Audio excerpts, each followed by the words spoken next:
The one thing that we could say about African peoples is that we left evidence of ourselves all over this planet. And that's the problem with European scientists. The deeper they dig, the blacker the planet gets.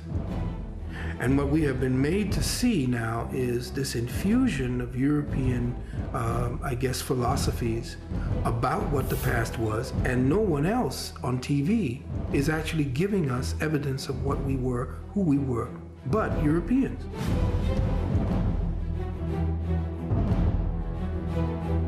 Every person has the right to know their ancestral history. Every person, no matter where they are in the world. Most of world history, 90% of world history is African history. And even at 10%, Africa was extraordinarily involved in making it what it is. You won't find a painting, you won't find a statue, you won't find a monument anywhere prior to 1500 that isn't Africoid in some way, shape, or form.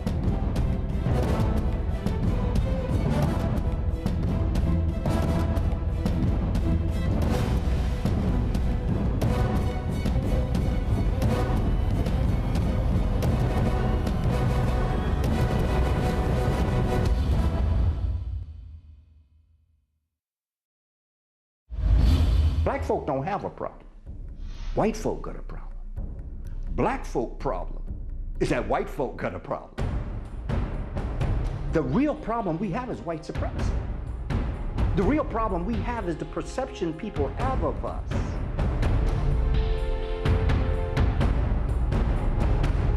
From 1790 up until 1965, your immigration laws play almost zero for black folk. You had a zero immigration law for black folk because you're destined to be a planned minority. You know what a minority means? That means a loser. It means you're a loser. It's very difficult to control a group of people militarily because eventually the money will run out if you try to control a group of people militarily. And also the possibility of them raising up against you is always imminent. So it's best to control a people psychologically. When you conquer a people, you have two choices. One, you have to commit an act of genocide. Either you wipe them out completely, complete act of genocide so that you can take over the resources in the land.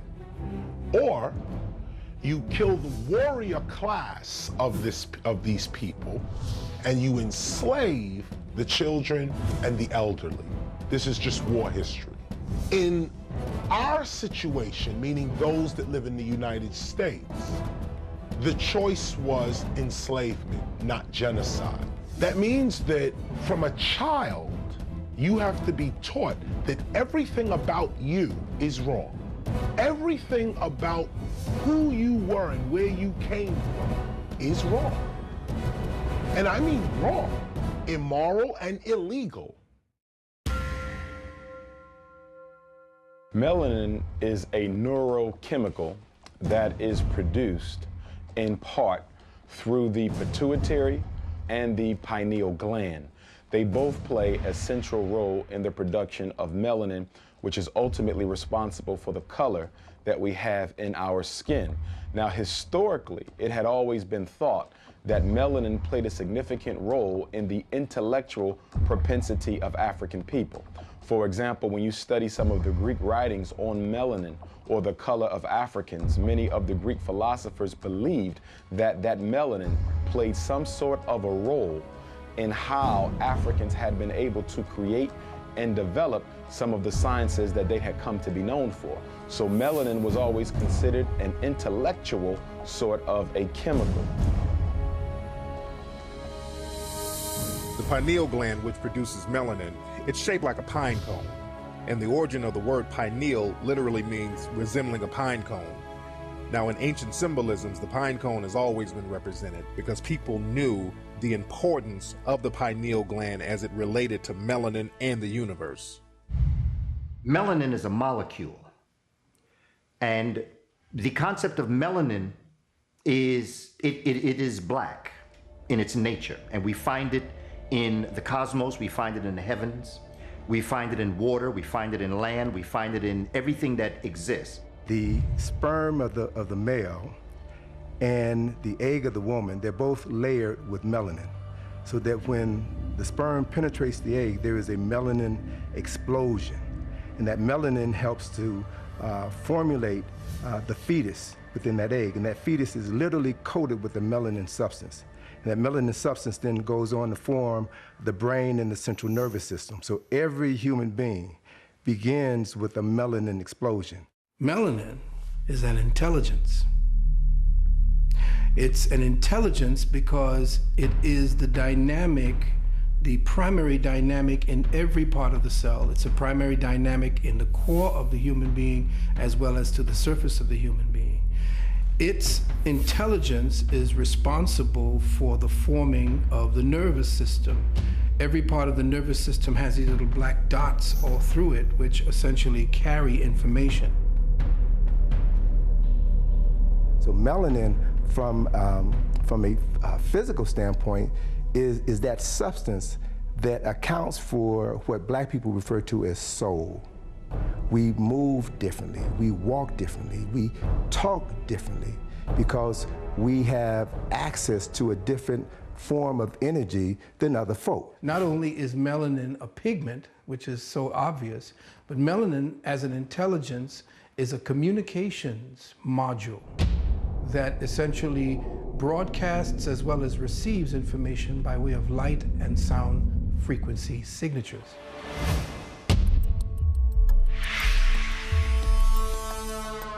Scholars and scientists have been having conferences about melanin, to my awareness, at least since the 1920s. The pineal glands of most of our white brothers and sisters are calcified, and so they make less melanin.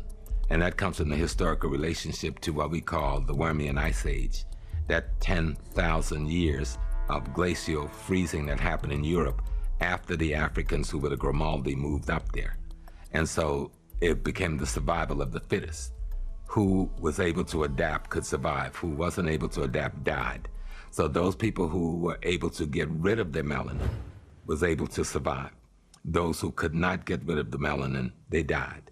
These scientists said that the pineal gland, they refer to the pineal gland as a vestigial organ, that is a calcified gland within the body that served no purpose, as if the creator would create something that you didn't need. And it was only after the Vietnam War, in the late 60s and early 70s, that they began to rewrite their interpretation of the pineal gland. The reason for that was that a large number of African Americans fought and died during the Vietnam War. And whenever a soldier dies, there's an autopsy that's performed before their body is sent back to Dover Air Force Base. And what they discovered, what these physicians discovered, is that when they performed the autopsies, the 75 to 80% of the African American soldiers had a large functioning pineal gland. The pineal gland is normally about the size of your thumb. So it was not a vestigial organ in 70 to 80% of African Americans, but it is a calcified organ in 75 to 80% of people with European ancestry. So they began to reevaluate the pineal gland. They began to reevaluate melanin. I think if you talk to Dr. Welsing, she'll tell you this is about genetic annihilation or genetic survival, okay? It's about genetics. Who will survive America? Who will survive the world? Whose genetics will hold up? What is going to be the genetic, or the genotype that's on the planet 1,000 years from now? Will it be white? Will it be brown? Will it be black? And so you find that the elements of the human family that find themselves suffering from the ecology that we're in, they're struggling to survive and to be able to maintain themselves. All nations, European nations and America, white Americans, are at minus birth rate right now. Not zero birth rate, where they're keeping up with the natural death. They're at minus birth rate. And so that's why there's so much emphasis on artificial birth creation and other ways to have babies and make babies that are beyond the normal. And you'll also find that this adopting black babies, the Haiti thing, getting the children out of Central African Republic and Chad, adopting Filipino babies, Latino babies by the white community on such a high level, it is to infuse their gene pool with the melanin.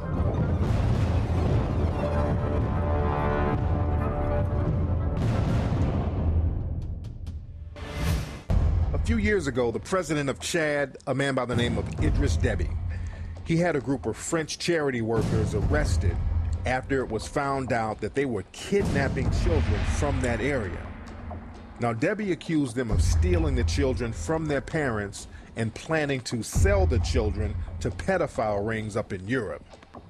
He also accused them of possibly planning to kill the children to sell their organs. Now, this is the president of Chad saying this, and this was a big scandal with the Chadian government and the French government. So we need to understand everything that's going on with people going into Africa trying to get these children up out of there.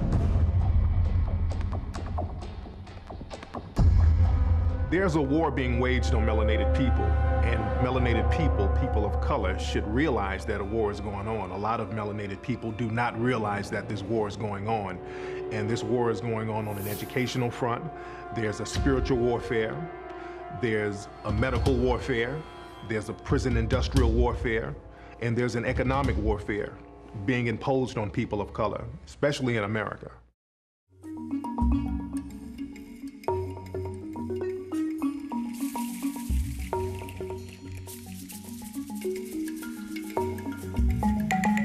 If you want to convince a group of people that everything about them is negative, what you have to do is tell them where they're from is a negative place. And this is what they've done to black people. They say, black people, you're negative, you're bad, because Africa is negative and Africa is bad. So the images that we have of Africa, we always see the underbelly. We always see the propaganda. We always see the warfare, but they never show the other side. One of the things that I've discovered about conquered people is that most conquered people have had their ancestral memory erased, and they only know what missionaries or enslavers have taught them, and usually it's negative. There is good, there is bad, there is advancement, and there is a lack of advancement in all cultures. The problem is that this society tends to want to show you the extended belly of a baby in Ethiopia. It wants to show you the negativity of Africa. People think Africa and Asia and Guatemala, Southern America, these places were all jungle. Jungle came after the invasions of European colonialism. Then the jungles came in because nobody was manning the land anymore. Look at the map. Just this map tells you alone that the great majority of Africa is grassland. It shows you right here. It's grassland. No jungle. In fact, the Everglades, by proportion, there's more jungle in the Everglades than there is proportionately in Africa, and that's in Florida. There's more jungle in Europe and in Asia than there is in Africa. Without a doubt, Africa has its wetlands, it has its greenery, some of the most beautiful animal kingdoms in the world. But most of Africa is not jungle. There's more jungle on the other continents than there is in Africa. In fact, you have vast greenlands in Africa, miles, tens of thousands of miles of nothing but flat, beautiful green land. Whenever they show images of Africa, they like to show the hunter-gatherers, the bushmen, the brothers running around half naked with sticks. And that really represents about 1% of the whole population of Africa. As a matter of fact, you have those same hunter-gatherer people up in Europe. There's a group of people called the Sami people who live just like that, who live in mud huts, and they live that hunter-gatherer experience. But you never see any kind of mention of them in the media. You only see the African Bushmen, but you never see the rest of the whole continent and see how people are really living over there.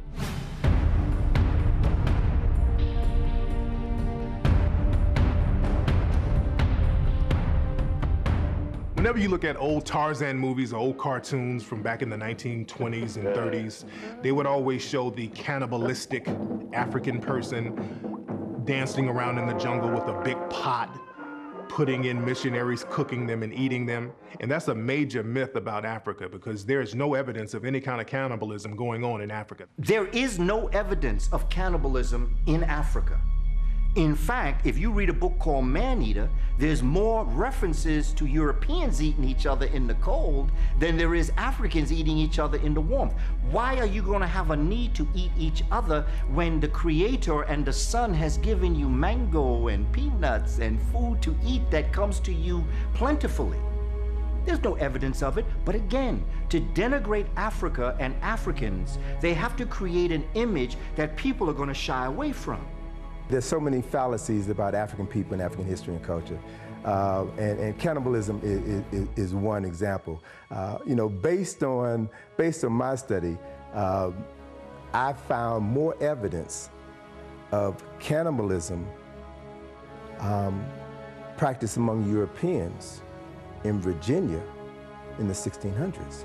There are documented cases of the first settlers coming to Virginia from England, coming here in fall and in the dead of winter, and not having enough supplies to see them through that season. So there's documented instances of people exhuming the bodies of the dead and eating them. There's one particular instance, I forget the gentleman's name, but actually I read this in a National Geographic magazine about a man whose wife died and he kept her death a secret so that he could eat her corpse and survive the winter. The cannibalism was going on in Europe big time. There's a lot of evidence showing the cannibalism that was going on in Europe. As a matter of fact, this whole vampire phenomenon that we have is rooted in the cannibalism that was going on in Europe in the Middle Ages. One of the most famous vampires, Dracula, Count Dracula, is really based on a real person named Vlad Dracula, who's also known as Vlad the Impaler. And there's a very famous portrait of Vlad the Impaler from around 1499, sometime in the 1400s, showing him and these people that he impaled on the stake. But they only show half of this portrait, because when you pan out of this portrait, you will see Vlad the Impaler literally at a dinner table eating the body parts. And I mean, he has like knife, fork, salt and pepper, like he's at Applebee's or Denny's or something. You have to remember at the time, Isabella, or the queen at the time, put a bounty on slaves. And part of the edict that she sent out was anyone or any of the people that you catch who are cannibals, you can enslave them. So now everybody would say, okay, they were cannibals. Another myth about Africa is that it's extremely violent. Whenever we see anything about Africa, especially movies and the news, we always see the African warlord. We always see the African rebels riding on trucks, the African rebels with rocket launchers and machine guns. So what they do, the Western media, they'll take footage of a war-torn area.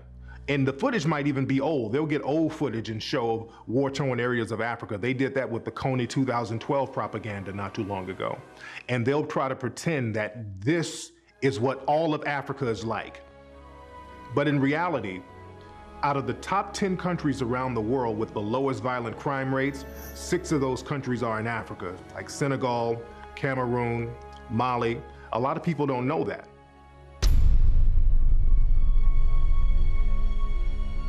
In an attempt for Western powers and European historians to distance Africa from Egypt, because they try to pretend that Egypt and the rest of Africa is totally different.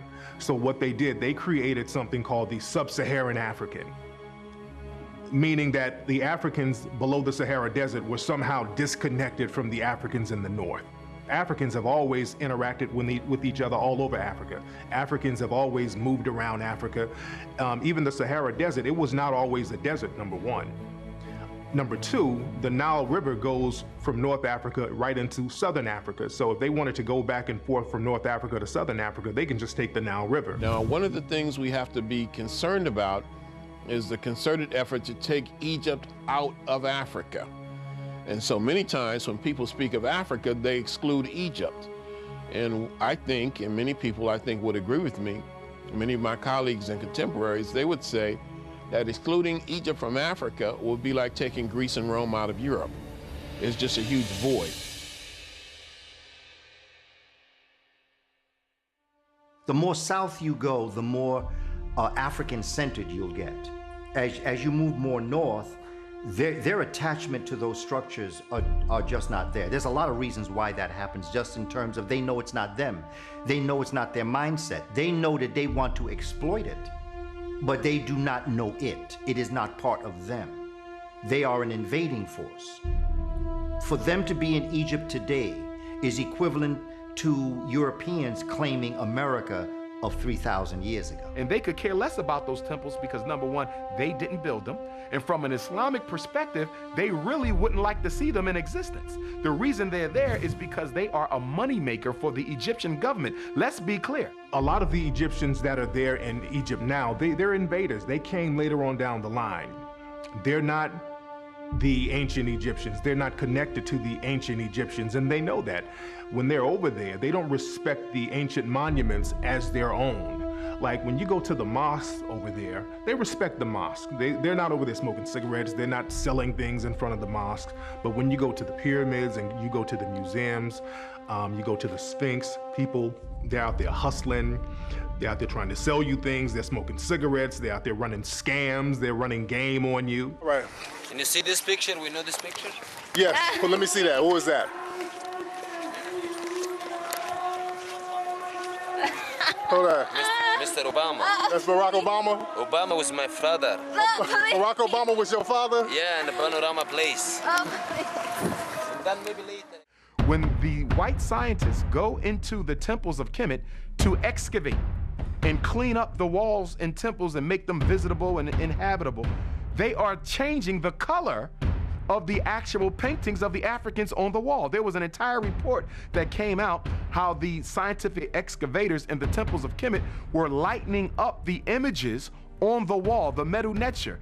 So you have black images, and they're using chemicals that actually turn the black image tan. Professor Smalls told me when he went to study over there, he said the reason why we over here in the West are so caught up with ancient Kemet is because the seeds of Kemet, after Kemet was destroyed, all were driven to the south and to the west of Africa.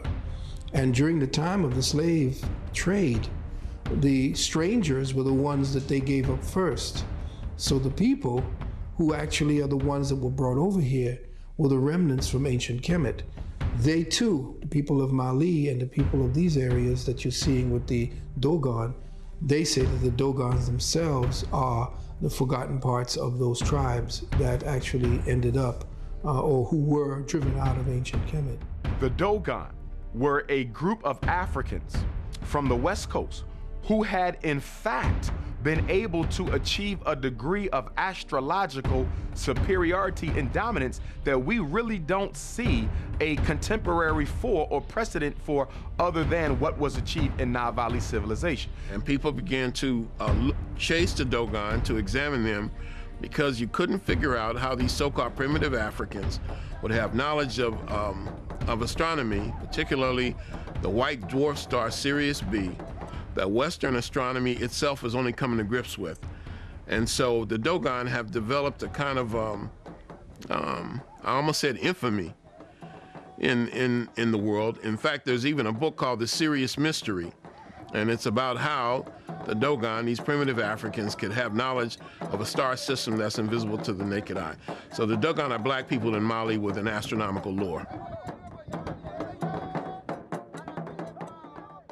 Whenever we see people in Africa, we always see the AIDS-infested African babies, the African people.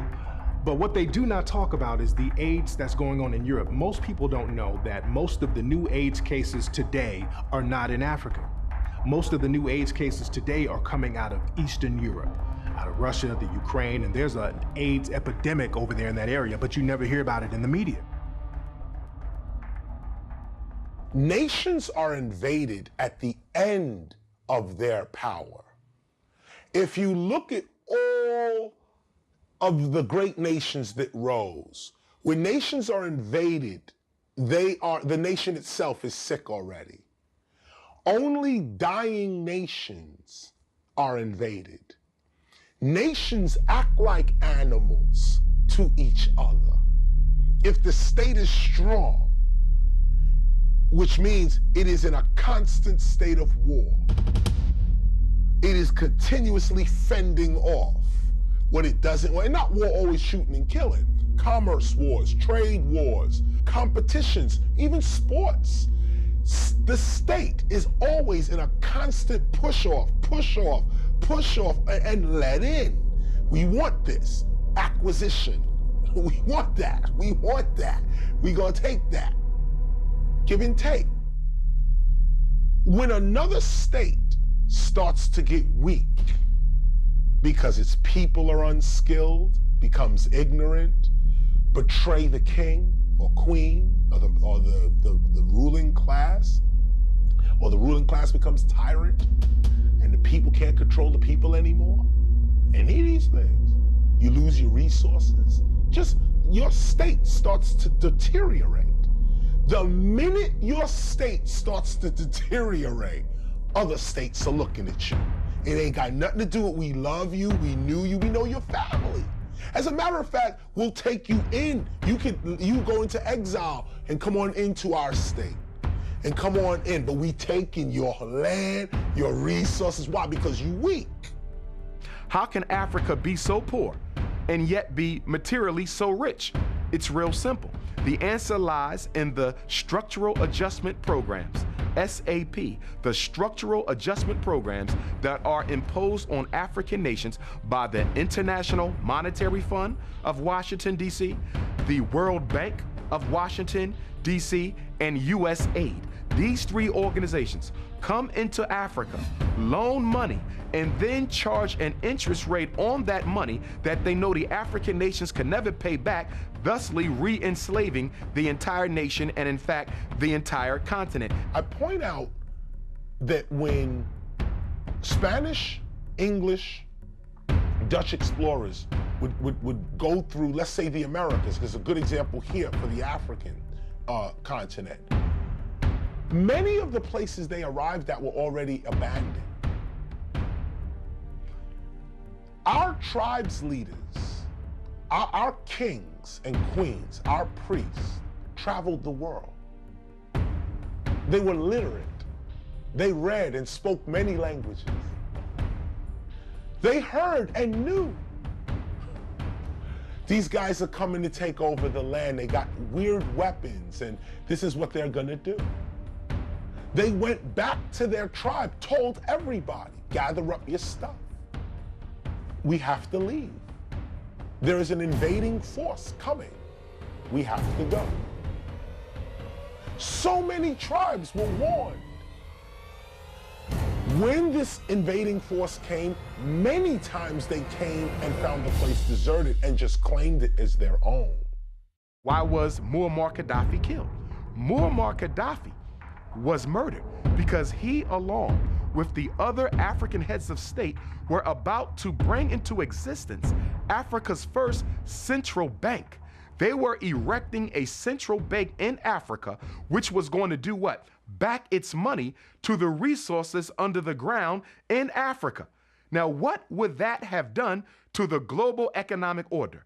Remember, the United States dollar isn't backed on any natural resource. The British pound isn't backed on any natural resource.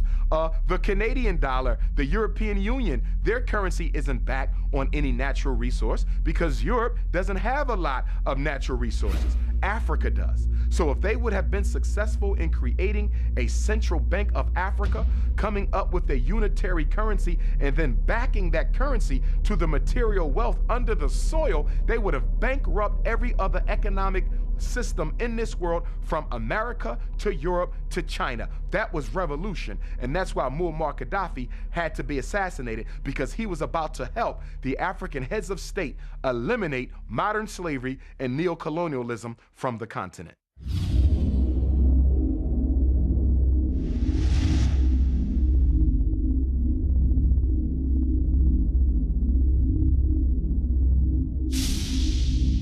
One of the things that you find is that European culture begins to take off after the first civilized Europeans, the Greeks, make contact with Kemet, or Egypt. Greeks themselves were not white people, and even today, you any Greek, I was in the military, I was stationed in Athens and Piraeus. We know we're cousins, let's stop playing. We still have black Greeks living in Greece right now to this day, and people pretend they don't know where they came from, but there are black Greek people living in Greece right now. People of Ireland long before, and the people of Scotland long before the Romans came, were already African peoples. If you see a picture of a Scottish person, there's always somebody with like this real thick black hair, right? And this real thick black, what do you think they're trying to tell you? You know, they came out with a report a few years ago saying that King Tut shared DNA with men up in Britain. And the thing is, the Egyptians went into Britain, particularly Scotland, later on down the line. As a matter of fact, Scotland is named after an Egyptian princess, Scotia. And many of the descendants of those Egyptians are there to this day, but they're now known as gypsies. And the term gypsy is just a variation of the word Egyptian. Whites have long hair, blacks have short curly hair. What is the reason for that? Black's hair, your follicle, my follicle, is not round, it's flat, like a ribbon. So you know how Christmas you rub your hand on the ribbon and it curls up? Well, that's the way our hair do. White hair is like a soda straw, it's round, so it hangs. What is the purpose for that? All of the main arteries that take the messages and information from the brain to the rest of the body pass through the human neck. So if you're caught in an ice age, you've got to grow enough hair to shield the neck, to insulate the neck. Otherwise, you're gonna die. Same thing with the nostrils. When you're in the sun of Africa, you need these big nostrils we have because you gotta cool the brain down. But if you're in Europe and all that ice, you don't wanna cool the brain down. So you need a smaller nostril bridge so you can warm the air up that's coming in. These simple physical anthropological realities. The Greeks lost their history, all of it. Okay, the Greeks lost all their history. You know who had their history? The Arabs had the Greeks' history. The reason we know Greek history is because of Islam. Because of the Arabs revered Greek history. And what the Greeks were doing and all their philosophies, they wrote it all down. Then Greece lost their history through wars and this and that and the other. And they regained their history because of Arabic texts. Oh, thank heaven for 7/11. Oh, thank heaven for 7/11. What's 7/11? 7/11 was when the Moors, Africans from Morocco, which is where the word Moor comes from, but Africans from northern Africa went across the Iberian Peninsula, which is a very short distance, into Europe. And they brought culture. They brought writing, they brought civilization, and they brought Europe out of the Dark Ages. It was the Romans that began to call the black people in Africa. Because remember, that day we didn't speak English. So if you don't speak English, you're not gonna call yourself black, right? So if you don't speak a traditional African language or Portuguese or Spanish, you will not call yourself Negro. At that time, Spanish was not dominant, so there's no Negro, there's no Portuguese. At that time, English is not dominant, so there's no black. At that time, the Romans were the dominant force, and the Roman word for black persons was Moorish, coming from the Greek roots for black. They occupied Portugal. They occupied parts of southern France. Up until 1700s, all the medical books on surgery and general medicine in Europe was written in Arabic. Isn't that extraordinary? All of the major universities of Europe, where the physicians and the scientists and the teachers were all studying, was in Spain and Portugal, run by the Africans that the West call Moors. And the reason the West keep emphasizing them as Moors, they don't want you to see that this is the same African we got enslaved that gave us all the wealth of knowledge that allow us to enslave you. At this time in Europe, we're talking the early 8th century, most European kings and queens could neither read or write. The Moors built vast libraries. Anybody, irrespective of your religion, you could practice your religious faith, Judaism, Christianity, Islam, in relative freedom. We find Moors in the army of the Spanish Emperor Trajan. In fact, in Italy, you have what's called Trajan's Column, and you can see more clearly Moorish soldiers on horseback on that column. You can go to Rome and see it for yourself. You have at least one emperor in Rome of Moorish ancestry. His name is Macrinus. He's specifically described as a Moor. You have other high-ranking Moors in the Roman army. The Moors were known for building castles all throughout Europe, and some of those same castles can actually be found around North Africa. They call them desert castles or kazirs, but they are castles all around Africa. The heart and soul, the thought, the mind that built the castles came from Africans. And they went through Europe and they built these. They built them straight through Spain, straight through Portugal, going up into France, going up into other parts of the world. The earliest examples of castle building I found in an area that is now known as Nubia.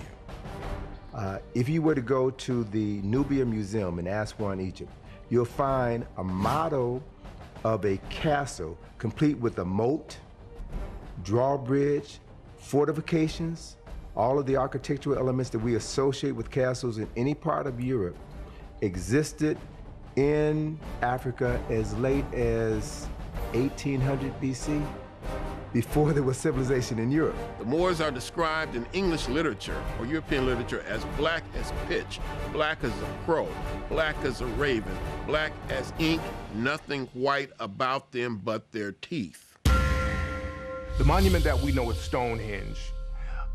A European writer by the name of Gerald Massey said in one of his books that Stonehenge was built by an African man named Mauryan. Now, this is from a European writer, because a lot of times when Black historians say something like this, it's written off as being Afrocentric. But European writers and several other European writers say that African people built Stonehenge and other monuments up in Europe. Only when the enslavement of Africans started to produce wealth for Europe that this notion of color racism began to become a reality. Most of the great saints of Europe are black.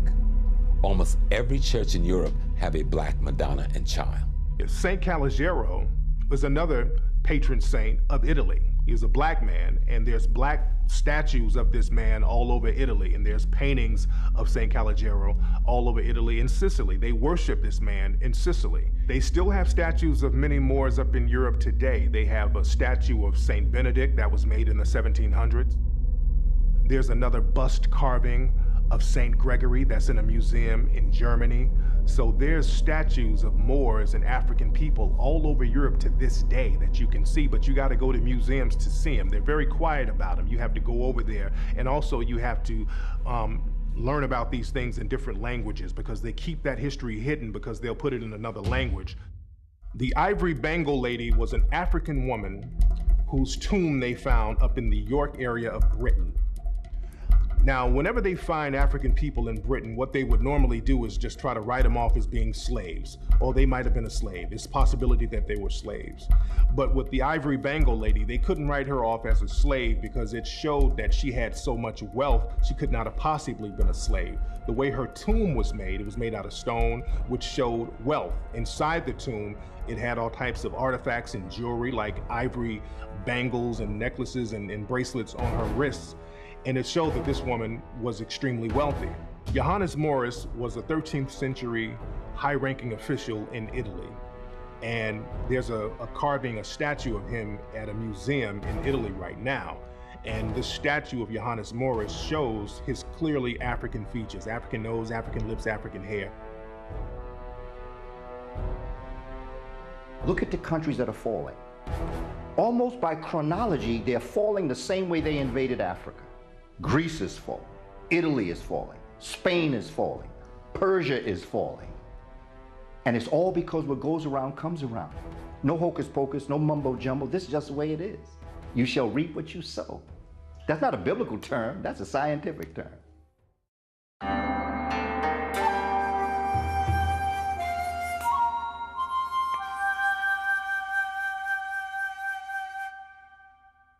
When you read the European philosophers, what did they say? They often said that Africa had two great civilizations, Egypt in the north and Asia in the south.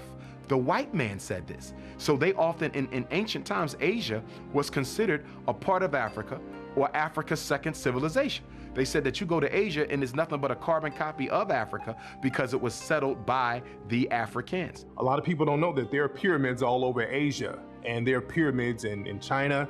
In Japan, they have an underwater pyramid that a lot of people don't know about, and you can go there now, and that's one of those ancient mysteries. But again, pyramids are all over the planet.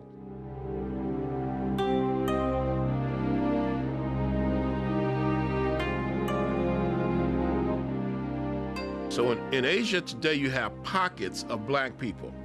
You have the Mani, You have in southern Thailand. You have a related group in northern Malaysia, sometimes called Sakai, S-E-K-A-I. You have the Andaman Islanders, and there are at least two groups. One group is called the Onge, O-N-G-E, or O-N-J-E, I think it's O-N-G-E, and another is called the Jawara, J-A-R-A-W-A. And then you have black populations in the Philippines, sometimes called Negritos, or Eta, or I think we should call them Acta, which just means the people. You have a tradition of a similar group in Taiwan. These are the diminutive Africoids. These are the small blacks, similar in many ways to the Twa, or so-called pygmies in Central Africa. These are very, very ancient people who left Africa perhaps 60, 70, maybe 100,000 years ago and became isolated. The Padang people, that's a group of people in Asia, and the women have these rings that they wear on their necks that's identical to an African tribe of women in East Africa who wear the same type of rings on their necks. So this just shows that the African-Asian connection is still there. They still carry on some of the African cultures and traditions in certain parts of Asia. I once had a professor of mine working on my doctorate tell me that she went to Japan and they went into the mountains of Japan. Now, this isn't a conscious woman by most definitions, but she couldn't wait to come back and tell me this. She said, Umar, I was in Japan. We went up into the spiritual temples of Japan, and we sat down in one of the temples waiting for the priest to come out and teach us a little bit about what they believe and what they stand for. She said, Umar, they walked out of the temples and their skin was just as black as ours. They had gray afros because they were elders. Now, she said the phenotype looked like the modern Asian, but she said the skin was black and they had gray afros, hair standing up on top like Don King. And she said it totally overcame me. They sat down and they began to talk. And she said, I couldn't believe these were black men. They were Japanese, but they were black men. When I went over to Indonesia, I went there at night and I would see billboards of very light-skinned Asian Indonesian people. And then when I went to my hotel, I would go and watch these movies and I would see these very, again, light-skinned, pale-skinned Indonesian Asian people. But the next day when I went out into the streets of Indonesia, everybody was either my color or darker. I didn't see one person who looked like these people that were on the billboards and on television. So they would pick and choose and get the whitest looking Asian people to promote in the media over there. And when I walked around Indonesia, I saw people like jet black, dark. I ran into a couple of people with afros. I saw one Asian brother, full-blooded Asian guy with an afro, and I had to stop him. I said, brother, where are you from? And the brother was like, I'm from here, from right here in Indonesia.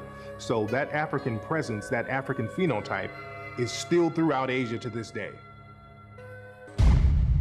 Look at the Buddha's hair. No Chinese person's hair looked like that. The Buddha has knotty hair. Every time you see the Buddha, his hair is knotted. Just a thought. There's a painting called the Nambam painting of the Portuguese when they first go over to Japan. And when you look at this painting, the painting was made in around sometime in the 1500s, and it was the first eyewitness account of what they saw. Many of the Asian people there were dark-skinned, and half the people who were supposed to be Portuguese were dark-skinned. There's a tradition begun by a man named Alexander Francis Chamberlain, at least in April 1914, in a publication called the Journal of Race Development. And I can quote him almost exactly. And he says, and even in far-off Japan, we can find traces of the ancient Negro. For when the Japanese armies in the 8th century, now here I'm paraphrasing, when the Japanese armies in the 8th century were fighting their traditional enemy, the Ainu, they were led by a famous Negro general named Sakanoye Tamura. And this man became the first shogun in Japanese history.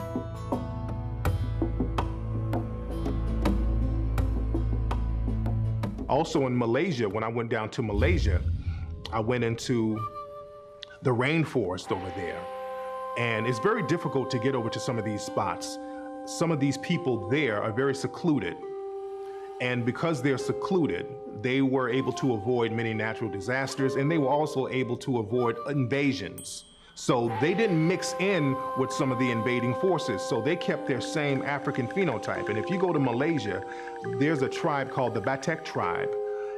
And they look like an African tribe. If you go there, they have woolly hair, African nose, lips, everything about these people looks like an African tribe.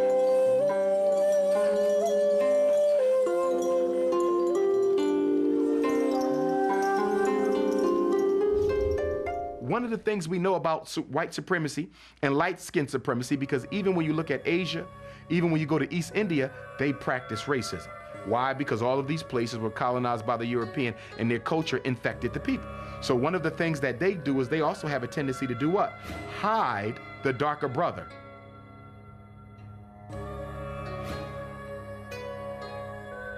As a matter of fact, there was an incident that happened with Miss Fiji.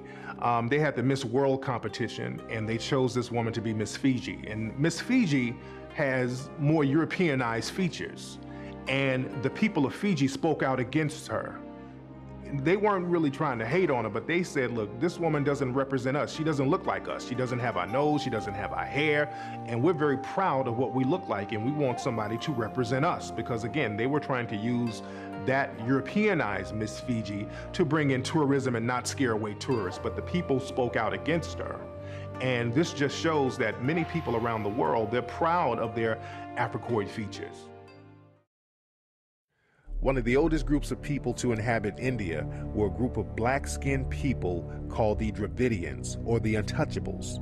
Now, when people think about the history and the culture of India, they oftentimes think of Mahatma Gandhi.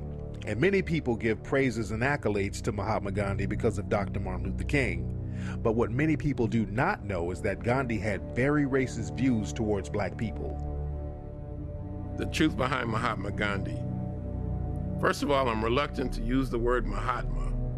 Mahatma means great soul.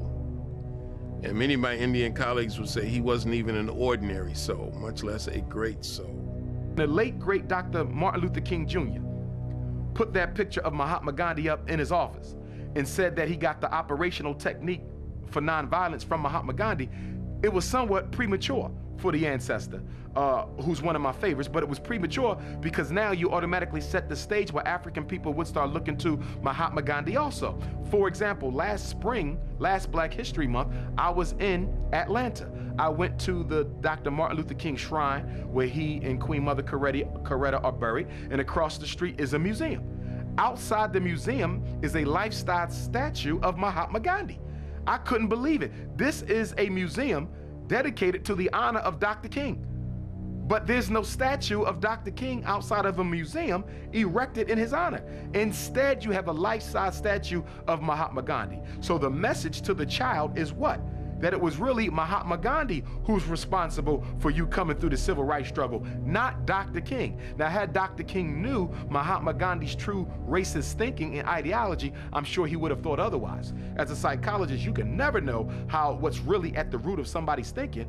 I would argue that we should never make a hero of any other people. Mahatma Gandhi turned his back on Africans. Even when he came back to India and began fighting, he refused to give support to the African emancipation movements. And on more than one occasion, he had made derogatory remarks about Africans. And we also know the Dravidians of India, the Africans of India who are oppressed, were oppressed, and have always been oppressed in India. There is no record anywhere of Mahatma Gandhi fighting against the oppression of Indians in India who were black, the so-called Dravidians. Why didn't he speak out for them? Why didn't he speak out for Africans who were fighting against colonialism? Why didn't Mahatma Gandhi help our brothers and sisters in South Africa? It's because he was a racist like the rest of them.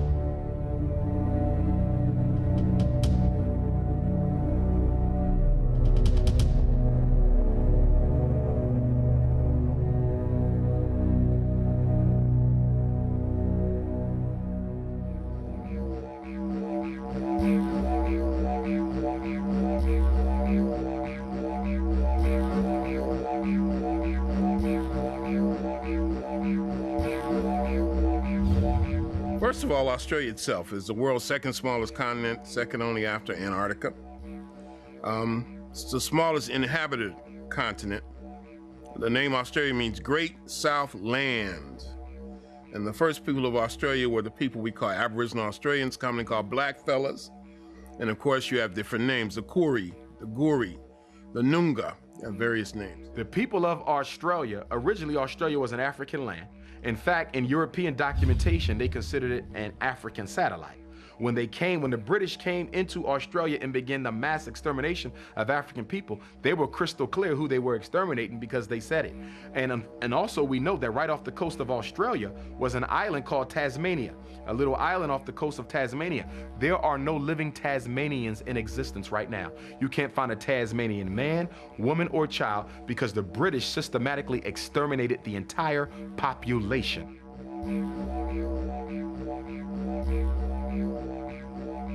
It wasn't until January 1967 that Aboriginal people in Australia were considered humans for the first time. In January 1967, there was a national referendum to decide if Aboriginal Australians should have Australian citizenship. Up to that point, they were officially, and you can document this, classified as flora and fauna and plants and animals. In Australia, they would literally breed out the melanin of the people. You know, they would take the children and take them to breeding camps and breeding farms and breed the darker ones and the mulatto ones with white, and they would literally breed the melanin out of these people.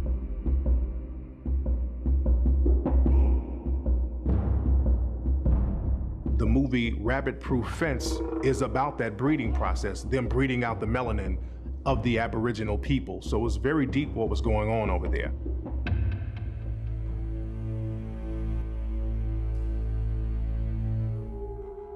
You have three major island chains: North Pacific, West Pacific, and South Pacific. Melanesia, Polynesia, Micronesia. Melanesia is the South Pacific. That means the Black Islands. And the biggest island is New Guinea. Others include New Caledonia, New Ireland, New Britain, Fiji, the Solomon Islands, Vanuatu, which used to be known as New Hebrides. These are the Black Islands. And the people that I've encountered in this part of the world tend to say they come from Africa.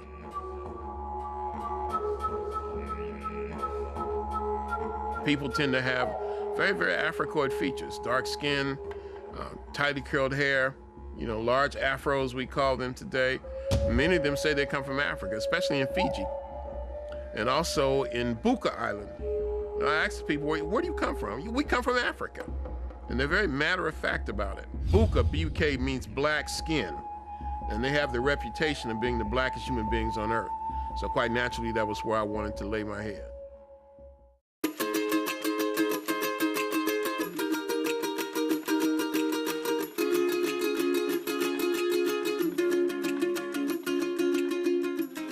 Look at images of King Kamehameha, and I know you have, who is what might be considered the founder of Hawaii. It's like the founding father of Hawaii.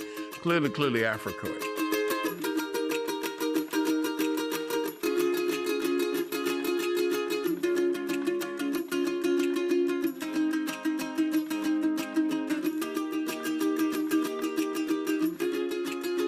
One of the most famous Hawaiians is a guy named Duke Kahanamoku. Duke was one of the forefathers of modern surfing, and they would use Duke to promote tourism in Hawaii. They would send Duke to the continental United States to promote swimming in Hawaii and surfing, and Duke had problems getting into swimming areas when he came to the continental US because people thought that he was black because he was so dark. And many of the native Hawaiians, they have that dark African phenotype. If you go to places like Maui and some of the remote areas of Hawaii, they look like black people, just like Samoans. You go to Samoa, they look like black people over here in America.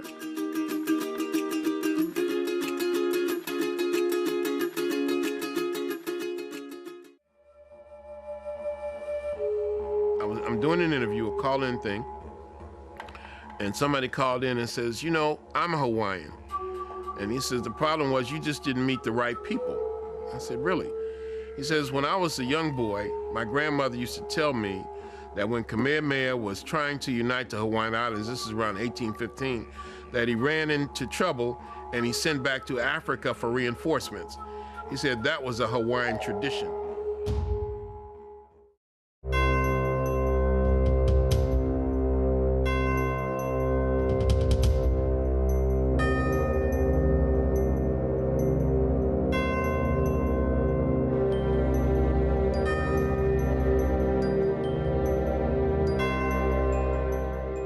African people, they've been coming to the Americas for years, thousands of years before Europeans. And this is why many Europeans knew how to get over to the Americas based on maps that African people left for centuries. We wear the gene pool of the Native American population. We wear the gene pool of the African, which is called Moors, who had preceded Columbus to this country. And we wear the gene pool of those Africans who came from the continent. And so we felt that this land, and I do now still feel this land is ours. I'm an African American. Africa is my race. America is my geopolitical place. I'm not surrendering that to anybody.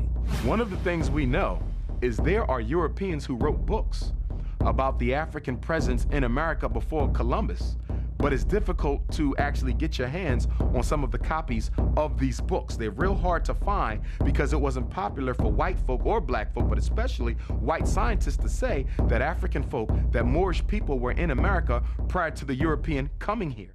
There are 3 belts that leave the coast of Africa.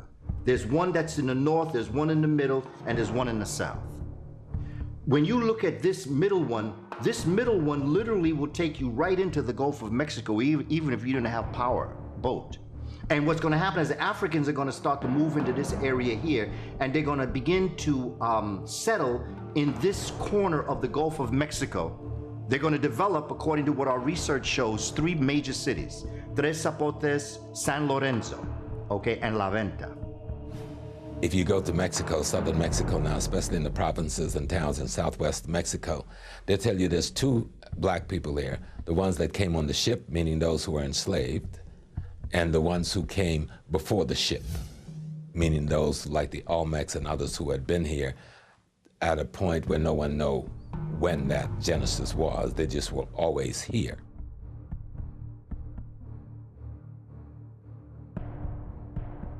The Olmec problem was the European scientists, after finding it, it was found by a little farmer who was clearing the land for him to grow some maize and grow his corn. And he found what looked like an upside-down pot. And when he called the owner of the land over, they found out what it was, and he excavated it, and they found this gigantic head. Now, that was back early in 1837 or 1897 or something around that time. When they found that and they saw this Africoid face, that completely turned everything around, because they thought the Mayan civilization was the oldest civilization here. Now, when they found that the Mayan civilization was not the oldest civilization, and that Africans all through the histories were supposedly brought here as slaves, they did not want to fess up and change their whole curriculum to state that there was an African civilization in the Americas some 5,000, 10,000 years ago. The other part of it is that during the Reconstruction period after the Civil War, the Vatican put out an edict very quietly that all Western books and academia had to first be passed through the Vatican census. So the Vatican said that any evidence of black history here had to be taken off of the history book.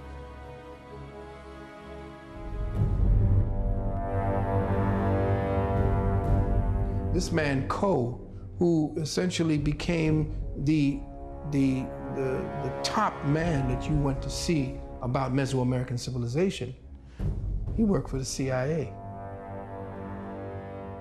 When I was down there in Mexico, I saw one Olmec statue. It was very interesting to me. It had the face of an African person, and the name of the statue was actually called Monkey Looking in the Sky. And what they would do, they would try to pretend that a lot of these statues were actually animals. Like the Olmec heads, they would try to say that they were jaguars or they were aliens from outer space. The European archaeologists would try to make up anything to say that they were not black. But this one statue called Monkey Looking in the Sky is clearly not a monkey, because first of all, monkeys don't have full lips, and it looks like a person. It is a person. And this just goes to show the depths that these archaeologists will go to deny the African history. One of the earliest groups that I can find archaeologically would be the Folsom people, F-O-L-S-O-M. That's why you go out, you look at your map, you find various areas that we call the Folsom areas. Folsom, Arizona, Folsom, Nevada. You go out in New Mexico, you find Folsom Prison. And you find one, and one of the biggest archaeological and oldest digs in America is called the Folsom Archaeological Findings out there, where they found all these African artifacts in the ground. And that was 16,000 years ago. 6,000 years ago, Asians began to migrate across the Bering Straits into the United States, and they came into the United States across the Bering Straits into Canada, then down to the northern part of the United States, and down into the southern part, and they interbred and met and interbred with blacks, those Folsom people. And otherwise, that's why American Indians never had slant eyes and were never yellow skinned. They became round-eyed and brown skin and red skin. All over the country of Costa Rica, you have these little African-like statues just all over the place. And when you go to the museums, you see these African artifacts, African-style gold, a lot of monuments and artifacts that resemble monuments and artifacts from West Africa. You have one part of the Mississippi River go one way, the other part goes the other way. In the Y of that split, you have a place that Native Americans call Cahokia. Today it's called Collinsville, Illinois. It's near St. Louis. This is where you have the largest pyramid in the Northern Hemisphere. It's called Monk's Mound.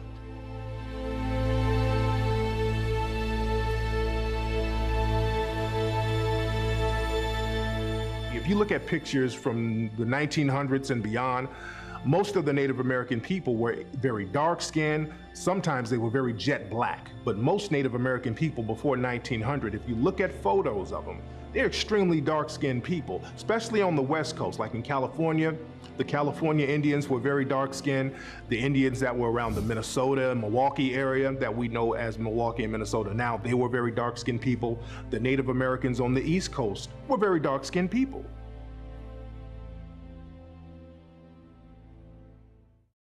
In the late 1800s, there was something called the Dawes Rolls, which was basically a census that made records of people's ethnic backgrounds in order to determine which Native American tribes would get certain land allotments and other benefits. After slavery, many black people were associated with some of these tribes by bloodline, through marriage, through adoption, and even servitude. And because they were associated with these tribes, many black people were entitled to some of these benefits. The government did not want blacks to get these benefits, so they created a separate freedmen's list specifically for black people. They also started to list any full-blooded Native American who had African features as black because they didn't want them getting those benefits either. At the same time, they allowed white citizens to come in and pay money under the table to be listed as part Native American. 1895 and 1896, when a lot of the whites found out the benefits that these blacks are going to be entitled to, a lot of whites went to the Dawes Commission and say, look, why don't you put my name on there? They said, but you're not an Indian. So that's what they said, well, I'll give you $5. So the rule got around, the policy got around that for $5 that a white could put his name on the Dawes rolls and be called himself an Indian and be entitled to all these benefits, and all their children could be entitled to all these benefits forever. And so that became known as what's called a $5 Indian.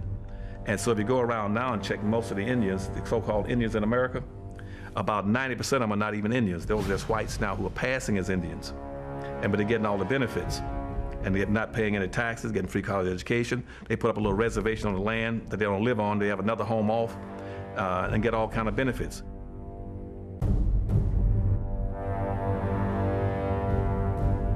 Iron Eyes Cody was another famous Native American person. He was in the media for years. In the 1970s, they utilized him for this pollution commercial. He was known as the Crying Indian. So he was a very well-known Native American in American culture. But the reality is, Iron Eyes Cody wasn't Native American at all. He was Sicilian. Both of his parents were from Sicily. So he didn't have one drop of Native American blood in him. He was another fake Indian.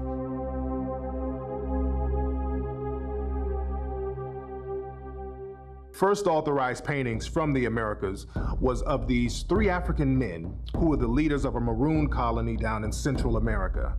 And these men, the legend is that they were enslaved Africans who escaped and they were shipwrecked, and they formed a maroon colony down in Central America, and they became leaders of the Native American tribes down in Central America. And this painting of these 3 African men, it's at a museum in Madrid, Spain today.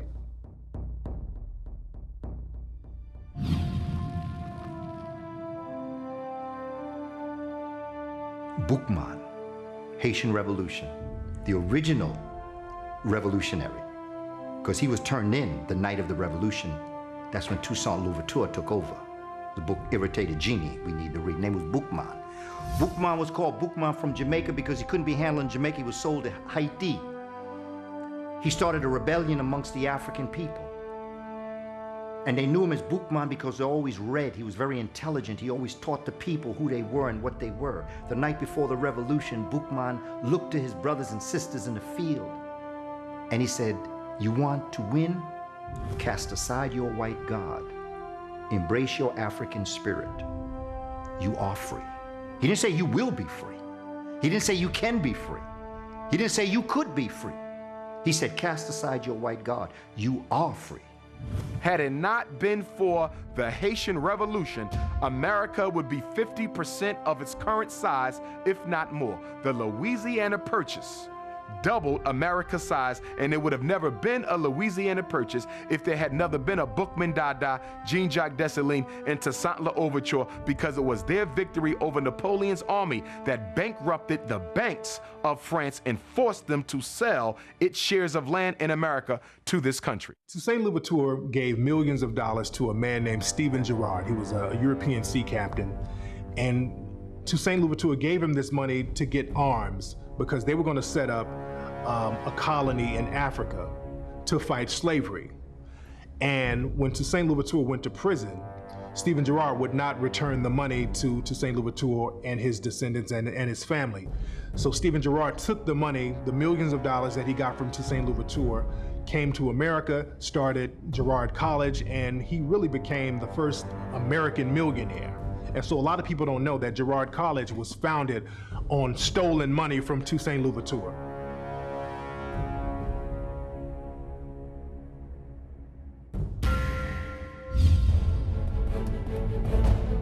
Down in Peru, they found a mummified body of a Peruvian girl who was sacrificed about 500 years ago.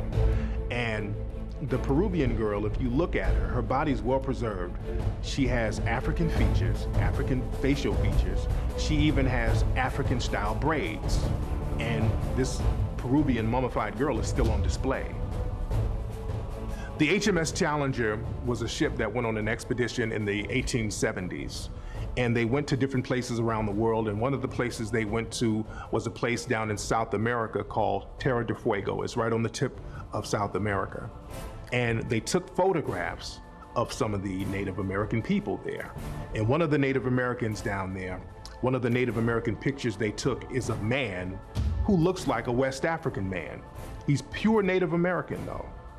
And this picture of this Native American man who looks like a West African, this photograph is at the London Museum to this day. So this just goes to show many African-looking people were already over here.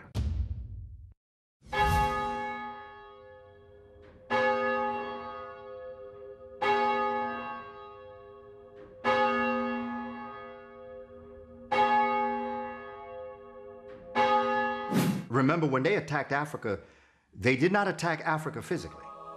They did not attack Africa educationally. They attacked Africa spiritually. Jomo Kenyatta said when the European first came to Africa, the Africans had the land and the white man had the Bible. White man told him to close his eyes, get on his knees and pray. Jomo said when the black man opened his eyes, the white man had the land and the black man had the Bible. We have bought into a story that we told them. They have twisted it. They got it twisted. We have now bought that story back. What we call the African and the communities that that person lived in is where the concept of religion comes from. Europe never produced a religion, ever. Asia receives its religion from Africa. All of them. Buddhism, Hinduism, Shinto. As a matter of fact, to be more scholarly, starts with Hinduism. The first Hindu gods to come across were black Africans.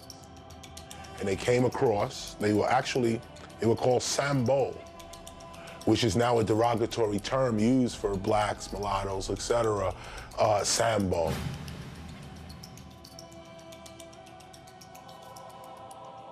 I said, Judaism, Christianity, and Islam are merely fragments from the periphery of the African spiritual system that you call voodoo. People said, you can't even go there with that. I can go there with that. And I can take on any theologian that you got, bring them down, and I'll show you. Give me your 12 tribes, give me your 12 disciples, give me your 99 pearls of faith of Islam, and I'll show you those are nothing but sets of qualities and attributes, and I can juxtapose them in a perpendicular line besides the Orishas of the Yoruba, besides the Loas of the Voodoo, besides the Netters of Egypt, and show you we're talking about the same system. Jesus is a name which did not come into existence in the English form until the 1600s. The letter J was not invented until the 1600s. Let me say this again. Now, the letter J was not invented until the 1600s. So the reality is Jesus is not the name of that person. His name is an Amharic name, Yeshua. 1482, Leonardo da Vinci was commissioned to paint a painting of Christ and the 12 disciples. This was 1482, 10 years before Columbus set sail, because that painting would be the greatest weapon used in colonialism, and still is right now, because many black people around the world still have that original Last Supper. And so when Leonardo was asked to paint that picture, he got his uncle to actually sit in, and this is an historic record. He got his uncle to sit in and pose as Christ, and he got 12 criminals from a local jail who happened to be available to sit in as the 12 disciples.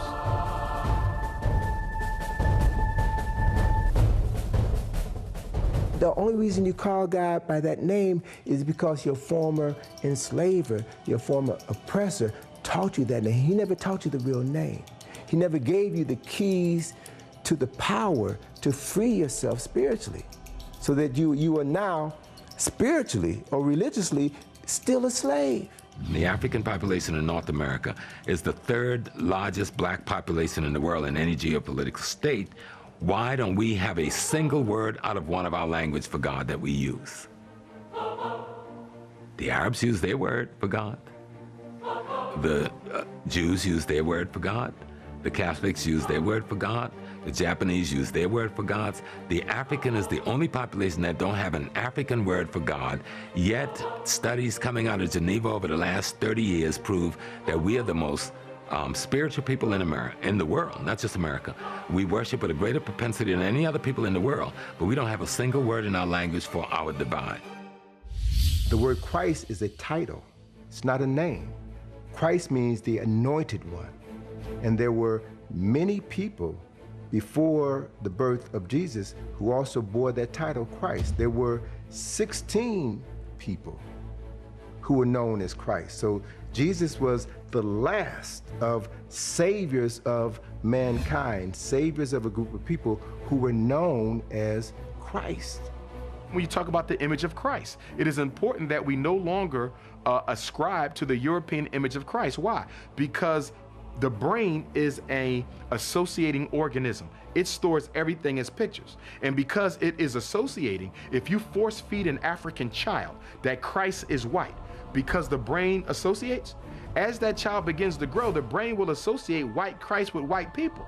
And so if white Jesus is God, then white people must also be the gods of humanity. And so guess what? The power in the painting is transferred to the people who resemble that painting. And so it is difficult to pray to a white Jesus and not in some way feel inferior to white people. And that's why when I talk to Christian ministers, I often tell them you have to change these pictures. They say it don't matter. Of course it matters. Why do you think the European went around the world and systematically altered the image of Christ in every major cathedral, every major church, every corner of the globe? Because it is difficult to oppress a people whose image of the God doesn't look like the oppressor. But when God and the oppressor look one in the same, then the people will come to believe that the oppression was ordained by God. What we find is that in this story that came out of Kemet, after Set reconstituted the body of her husband Asar, the spirit of Asar came and impregnated his virgin wife, Aset. And then 9 months later, the virgin Aset gave birth to her son, Heru. And Heru was born 4,000 years ago on December the 25th.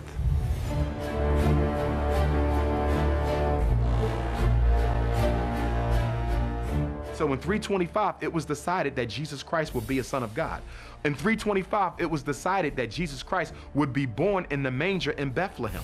Up until the Nicene Council, most people believe that Jesus Christ was born in a cave in Ethiopia, even in Ethiopia till today.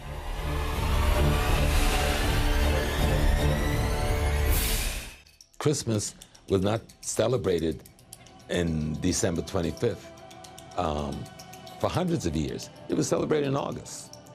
They moved it to December 25th because that's the Egyptian celebration of the birth of the son of the sun. Talking about Heru and Asar.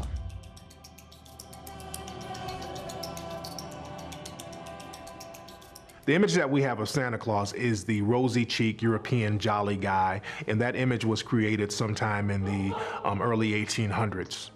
But the real Santa Claus was a man by the name of St. Nicholas. And when I do research about St. Nicholas, the real St. Nicholas, the further back I go, the blacker St. Nicholas gets. And when you look at pictures and portraits of St. Nicholas in museums in Europe, St. Nicholas is totally black. And there's a museum in Italy that has an old painting of St. Nicholas, and he has like dark skin, woolly hair. So people have to realize that the Santa Claus that we know and love today is based on a black saint from Europe.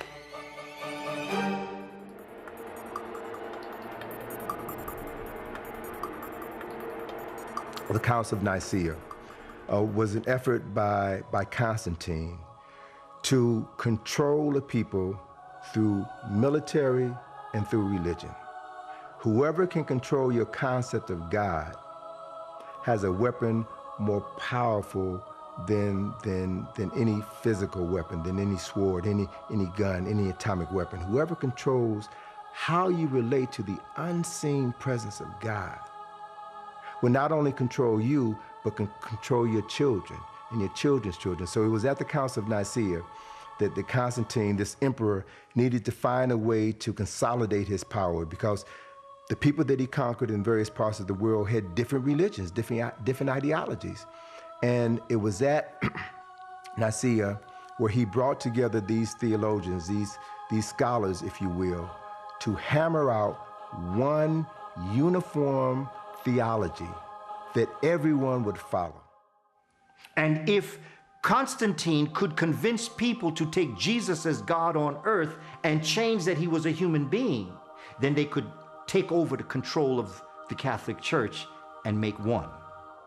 So they invited. And one of the priests was an African known as Arius, Bishop Arius. There's a book called Blacks Who Died for Jesus by Mark Hyman. Gives the story of Arius. Arius now gets word that Constantine knows Arius is coming to dispute this. Because he's saying, how are you going to tell people this? Nobody's going to believe that story. That Immaculate Conception, come on, we know that's written on the walls of Egypt. That's a mythology, that's an analogy. You're not supposed to believe that story. That's a nice story to live by, that each and every one of us has Jesus within us and every birth is an Immaculate Conception. But there was no one boy born as the Son of God to free. Come on, you can't. Constantine said, look, come on over here, Nicaea, I'm gonna talk to you. He found out that he was gonna be assassinated. So he fled into Europe with his followers. Arius and his followers became known as the Arians. Wouldn't Hitler have a heart attack if he knew who the real Arians were? They were a bunch of black folk. Everybody who was worshiping Isis and dealing with mostly a Kemetic religious philosophy, they said, we can't do this. This is ridiculous. This reminds me, there's no man called Jesus Christ. We ain't never heard of him. Well, Jesus Christ will take Jesus, which was the sun god in the West, and we'll take Christos, which was the sun god in the East, and we'll put them together. We'll have a name. And so what did he do? A man named Apollonius of Tyana, at that time, who had studied philosophy in Kemet, was teaching. He was a healer, working miracles. He was a hero at that time. So he became the template for Jesus Christ. The first slave ship, the first ship that was used to bring Africans from the continent and transport them across the Americas was known as the good ship Jesus. And as Alex Haley said when he did his research for Roots, he said that traditionally, when Africans were loaded on the slave ships, the captain in his log would see to it that the first two people loaded aboard those slave ships were a man and a woman, and they were recorded in the ship's log as Adam and Eve. The African priests were always smarter than the European thief. Always remember that. The thief is never smarter than the one he or she is taking from.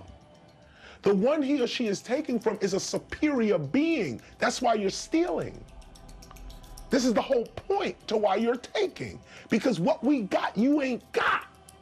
And in the case of King James, I believe it was 1604 when he initiated, 1604, 1609, when he commissioned a group of 50 men to pull together all of the references, all of the biblical references in existence. And one of the men who, it is said, participated in this project was the most prolific writer of the English language at that time, a young poet by the name of William Shakespeare. William Shakespeare did work on that project, but as with many religious works that were commissioned during that era, none of the authors were allowed to put their signatures on their works. So artists, being the creative people that they are, found creative ways of putting their signatures.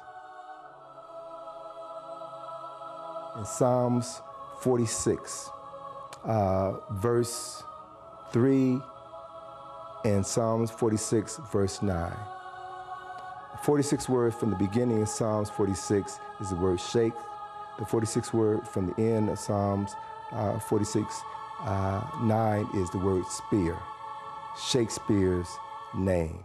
Now, if you look at other versions of the Bible, not the King James Version, but other versions of the Bible, you won't find that same correlation, only in the King James Version.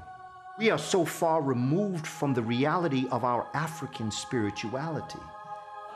And until we cast aside that white God, we can't be free.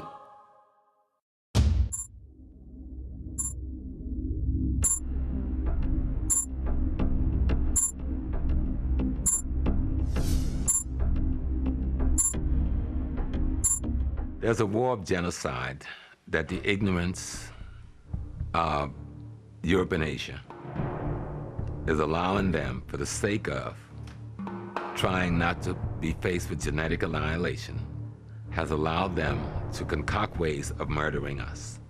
I mean, we can go to the syphilis experiments at Tuskegee, or we can go to the AIDS in Africa.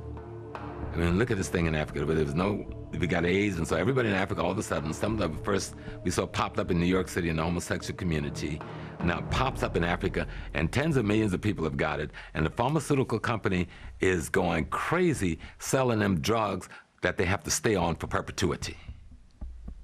Billions and billions, if not trillions of dollars, you are guaranteed, because all these Africans have to take this medicine for the rest of their life.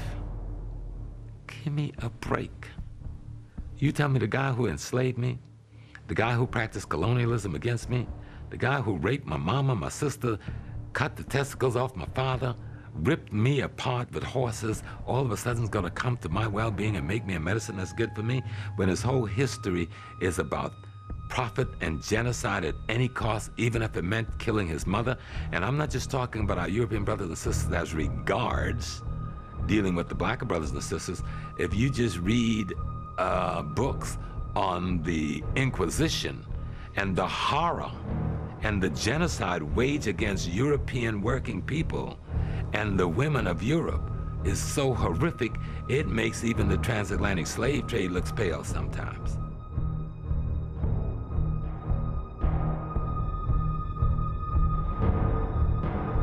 The whole AIDS hoax has been about us getting to take the medication.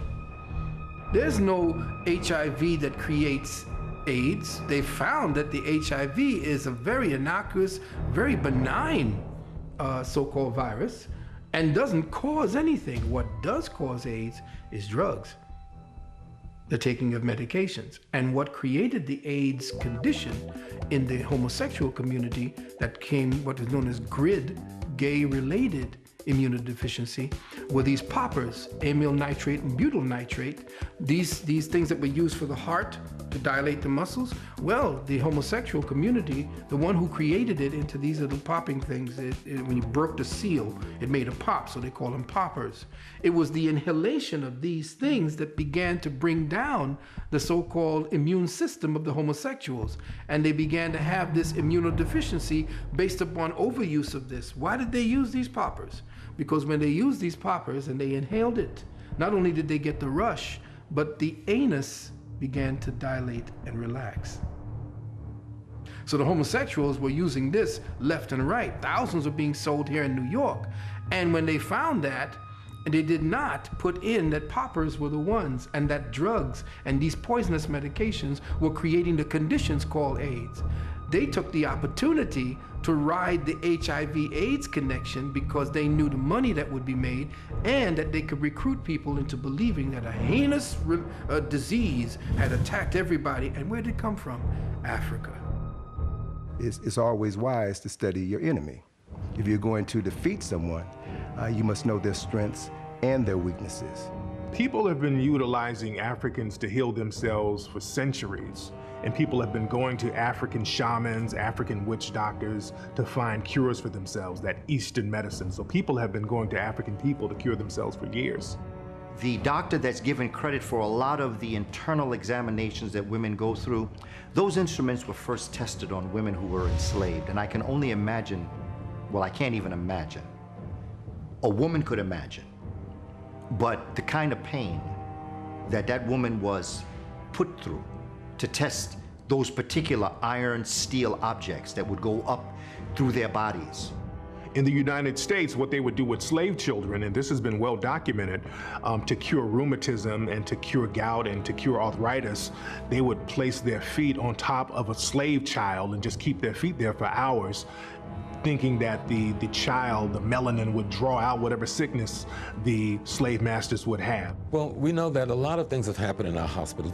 We know that experiments was used on our people in almost every city hospital in America. Henrietta Lacks was a sister who lived in Baltimore and who had cervical cancer, and ultimately died of cervical cancer. And the doctors harvested some of her cells, and what they discovered in performing tests on her cells were that her cells were immune to specific diseases, specific cancers. So there was a quality in her cells that was resistant to disease. And they began to develop a host of vaccines and treatment modalities using the cells of this black woman, and they never told her family that they had harvested her cells, that they had made millions of dollars, tens of millions of dollars. Henrietta Lacks' own DNA and her cells are all over the world right now because they were so prolific, they just kept on multiplying. That was an indication of the fact that as African peoples, we hold the genetics for eternal youth.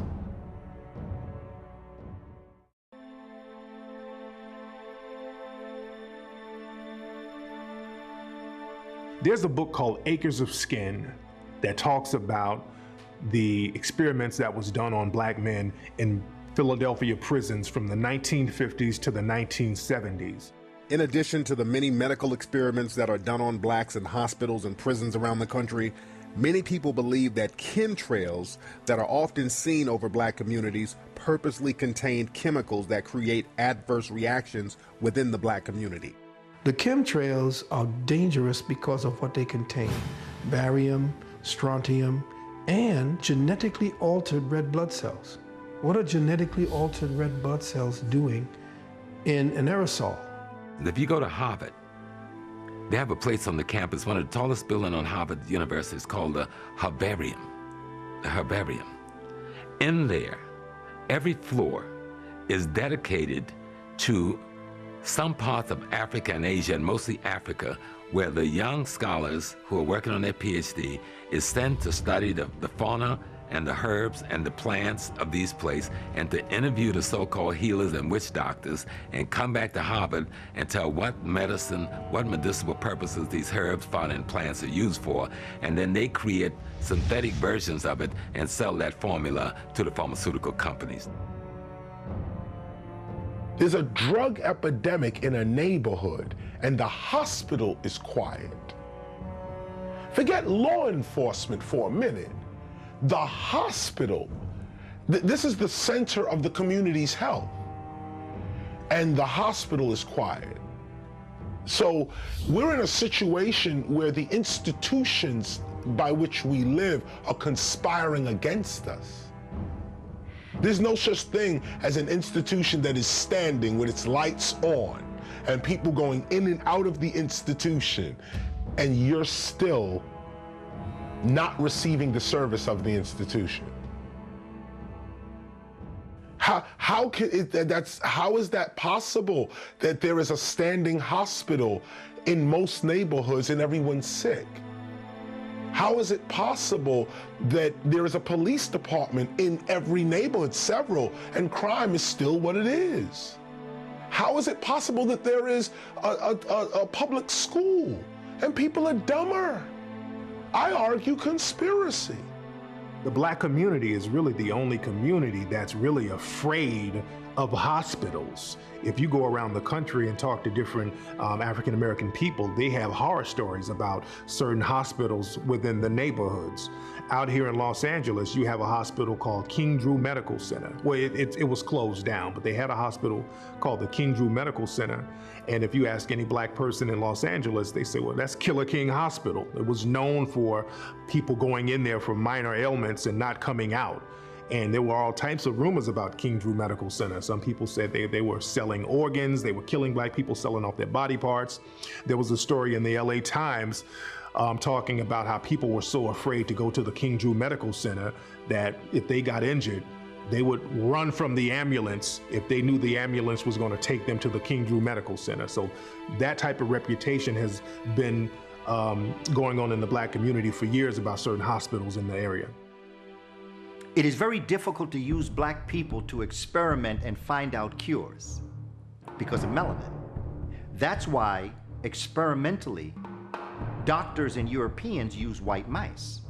They use albinoid mice because the outcome after you go into a white mouse is what's going to happen to a white person. If you use brown and black mice, the outcome is not going to be for white people because a black and brown mice is a melanated mouse. A white mouse is an albinoid. That's why they got pink eyes. Melanin is an alkaloid. The chemical structure of melanin is an alkaloid, and it is similar to the chemical structure of other alkaloids, which are heroin, cocaine, and marijuana. And the other important aspect of this is because of the fact that melanin is an alkaloid, it binds to other alkaloids. So black folk who smoke crack or do cocaine, heroin, or marijuana are inclined to get higher faster and have a more intense high because of the alkaloid in the melanin binds to the alkaloid in that drug, which consequently means that people of African ancestry are going to become addicted faster and have a more difficult time trying to kick those drugs. It wasn't just crack cocaine that came into the black and Latino areas. It was a way of life that came into the areas that replaced another way of life.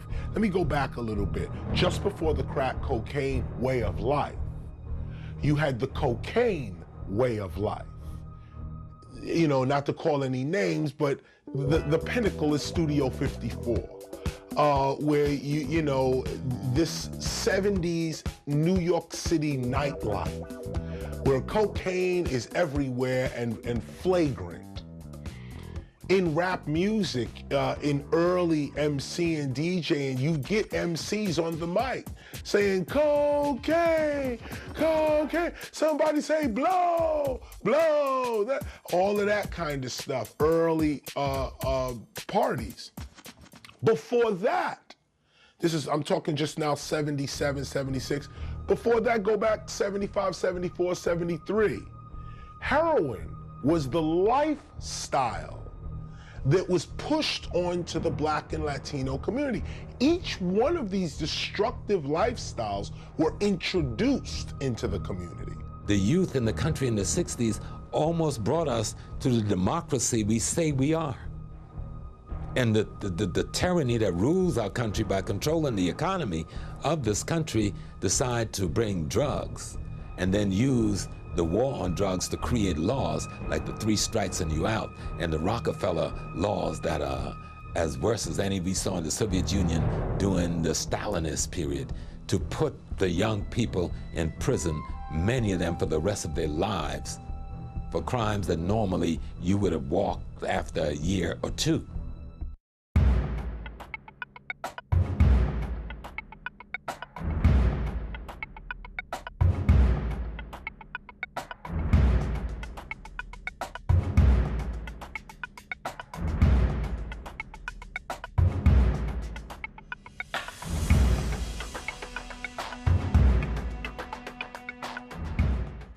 The 13th Amendment reads, slavery is abolished except when you are found guilty of a crime and go to jail.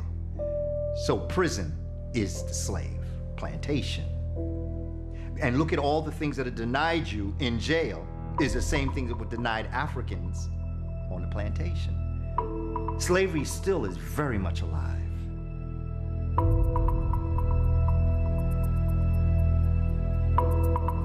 Today, there are more African American adults under correctional control in prison or jail on probation or parole than were enslaved in 1850, a decade before the Civil War began. Crime and crime rates did not drive mass incarceration to begin with. Incarceration rates have fluctuated over the years, gone up, gone down. Today, are actually at historical lows, but incarceration rates, especially Black incarceration rates, have consistently soared regardless of whether crime is going up or going down in any given community or the nation as a whole. War on drugs, which has been a major engine of mass incarceration, has targeted poor communities of color, especially Black and brown men, even though studies have consistently shown now for decades that people of color are no more likely to use or sell illegal drugs than white. Before 1964, the prison rate in America, the majority of people in prison were white people, were white guys. But the thing is, there was no need to have a strong police presence in the Black community because Black people were already controlled by the basic laws of the land. Black people were already controlled by Jim Crow laws, signs saying Black people drink from this water fountain, Black people couldn't live in this neighborhood. So Black people were just controlled, period, at that time. Now, after the Civil Rights Bill passed in 1964, this is when the police presence became very strong in the Black community, because the average citizen couldn't control Black people like they could before then. So they came up with another strategy and had law enforcement do it. So around 1964, 65, Black communities were flooded with law enforcement. And this is why the Black Panthers was started, because of the police brutality that had started in the Black community. Prisoners themselves represent a small percentage of the population under correctional control. Like today, there's about 7.6 million people under correctional control, but only about 1.3 million are in prison of that. The rest are on probation, parole, in jail, overwhelmingly for minor nonviolent offenses and drug offenses. The problem is that even if you don't get prison time, even if you're lucky enough to get just felony probation, you're saddled for the rest of your life with a felony record. And so the question isn't, in my view, just who's in prison. The question is, who is branded a criminal or felon and must live with that label for the rest of their lives? The people said, well, if we don't need black labor anymore, what do we do with it? Well, we have to set up a system in the commercial system, or at least incorporate black people into the commercial system so that they make us money without having to do the labor of kicking cotton or picking sugar cane or whatever. We're already past that. So how do we make a more sophisticated plantation where we can keep slaves? Well, let's criminalize pretty much every damn thing that we do. There are over 1 million laws on the books now. Who needs 1 million laws? Unless you want to control people's behavior. The police presence has always been in the black community because we are prisoners of war. That's number one. The original police were created to catch slaves. They were slave catchers. There was no need to police a white society. There was no need for that in early America. There was no need for that. Police even became wild when, police were always about guarding property. That's what the police are about, guarding property. That's it. Their job gets stretched out to a moral responsibility and public safety and that kind of thing later on in their development. But the original concept of a police officer is to make sure your property stays with you. They are hired by the rich, first of all, to protect the rich's property. People of all races who are jobless, especially chronically jobless, are more likely to be violent than those who are not. And ghettoized communities are areas of concentrated poverty and joblessness. So it's not a surprise that there are higher rates of violent crime. And this idea that there's something especially wrong with black men that makes them more likely to be violent, or especially wrong with black culture that leads to high rates of violence, is just disproved by all of the available evidence. If we were to invest in education and job creation in the communities that needed it most and eradicate these high levels of joblessness, we would also see the racial disparity in violent crime disappear. A lot of people don't know the original street gangs in America were European immigrants, and the movie Gangs of New York goes into that, how these Europeans came over and they formed the first street gangs in America. And the thing is, they weren't demonized. There was a wave of white crime, where white immigrants coming to the United States who were jobless and poor were engaging in high rates of crime. But the response wasn't, let's lock them all up and throw away the key. The response was, what can we do to save our young men?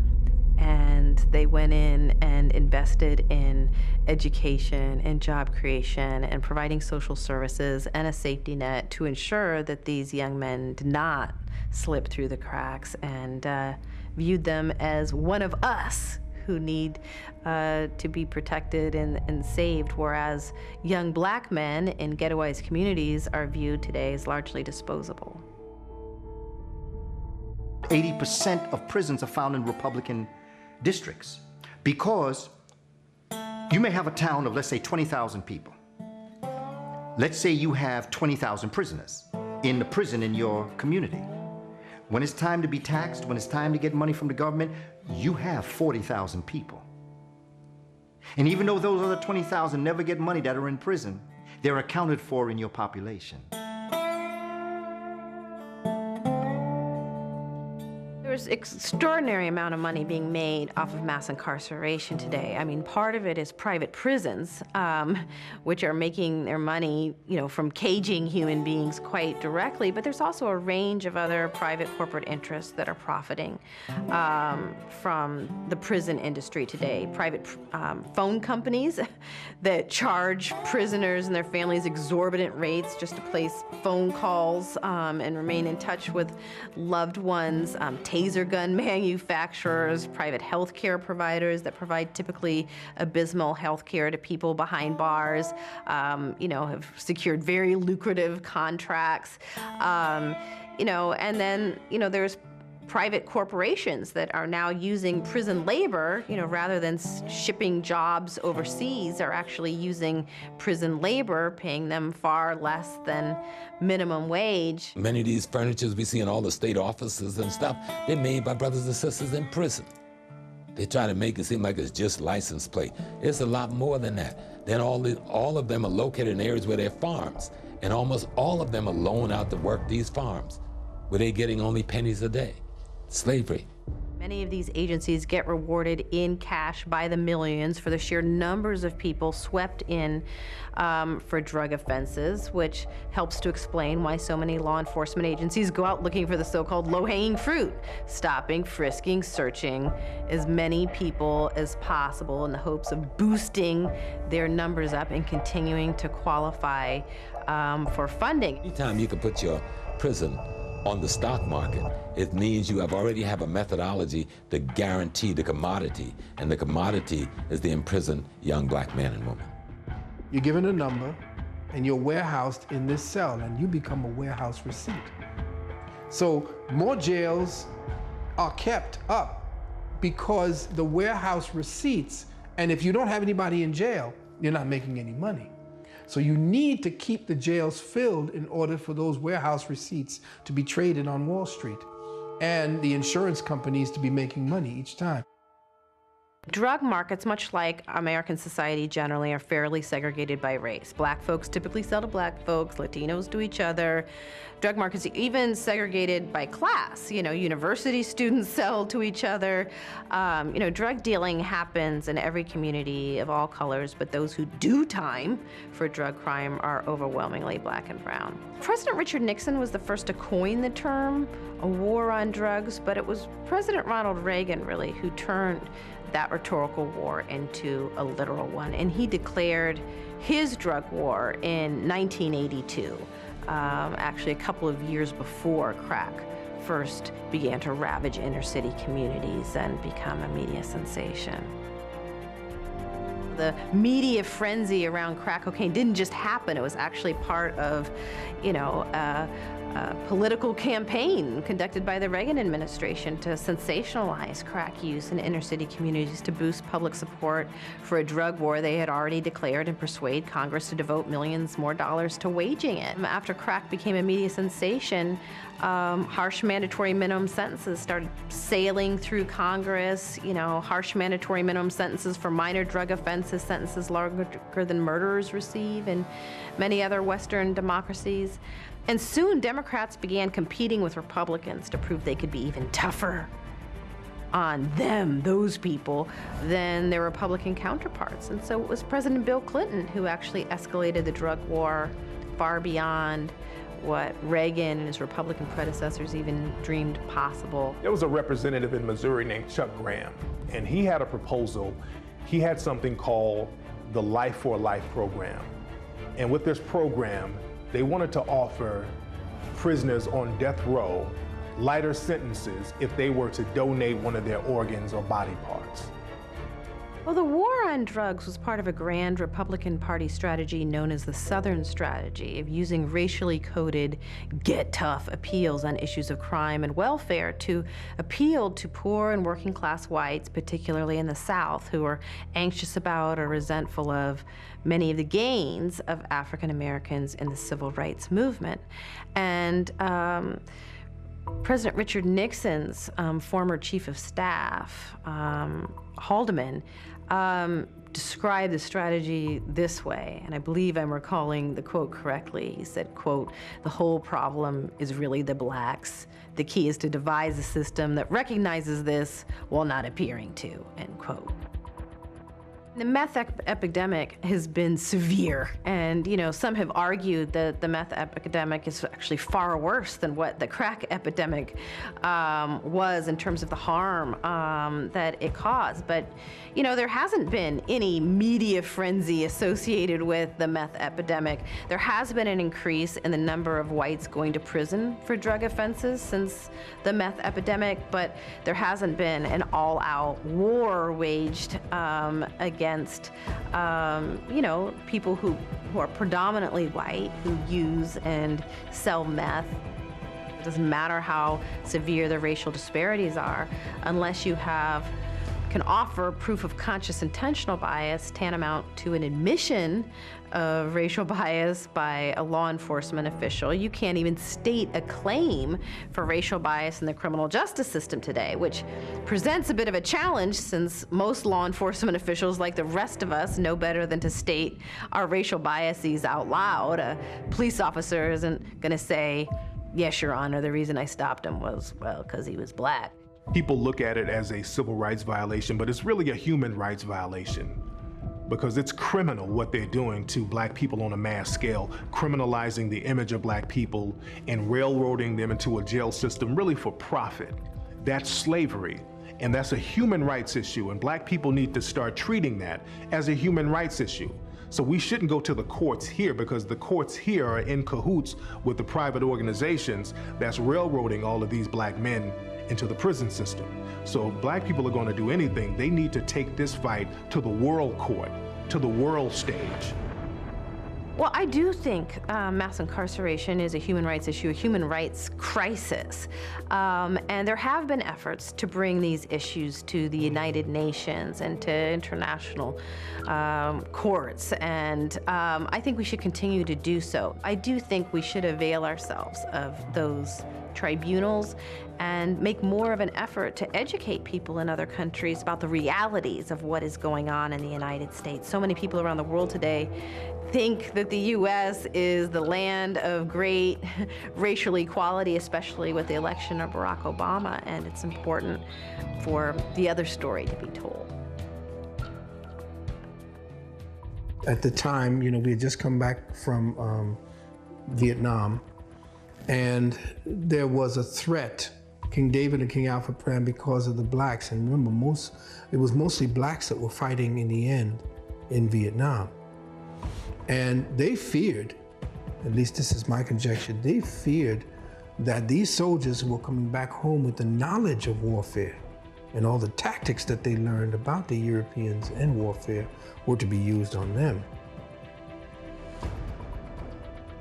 The King Alfred plan was to make sure that they would round up people into concentration camps the way they did with the Japanese, the internment camps, as well as to shut down areas, grids of electricity in the areas where blacks were consolidated.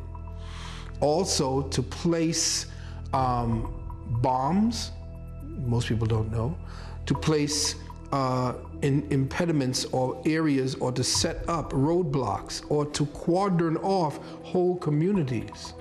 Freeway systems in black areas are designed to really regulate the community. For example, out here in Los Angeles, South Central LA is really surrounded by 4 freeways. It's surrounded by the 10 freeway, the 110, the 405 freeway, and the 105 freeway.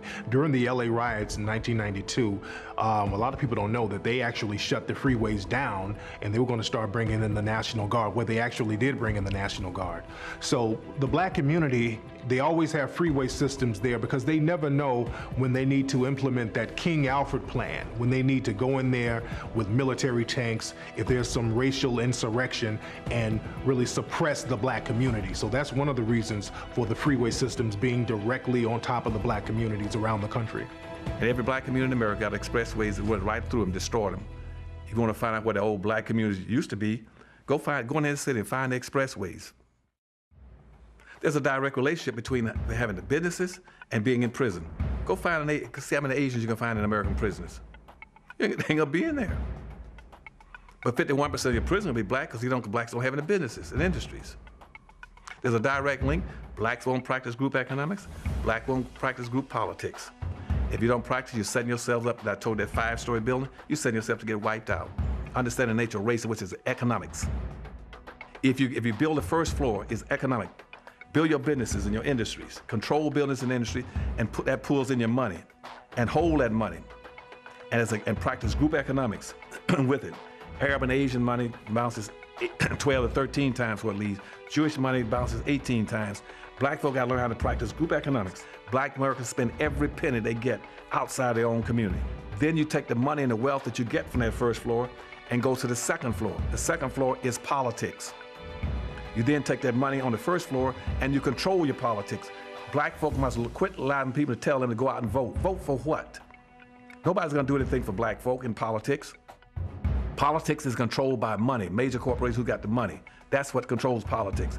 If you have no money, you have no say-so, you have no benefits coming.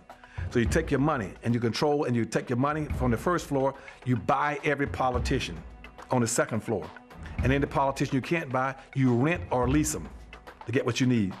Then once you get the second floor under control with your politician, with your money, then you go to the third floor. The third floor then is the police department and the court systems. You take your money from the first floor and your politics on the second floor, and you control the court system and the police departments.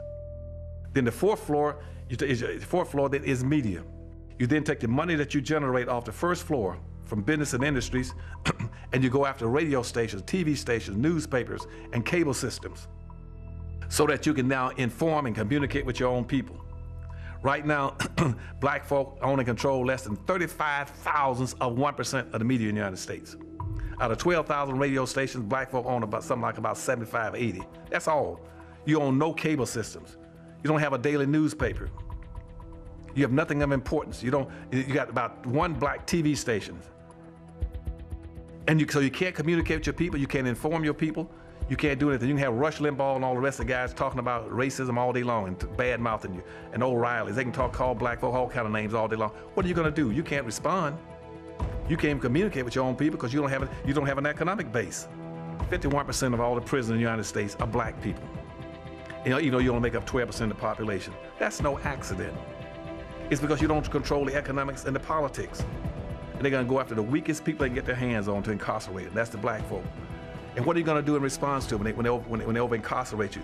You're gonna go out and have a march, a demonstration. We're gonna march. March for what? Who cares? Marching, they never changed anything. The prison industrial complex is not gonna work, because you cannot put people in prison that way naturally. It'll last a while. Have your fun. But within 100 years, that's not going to exist.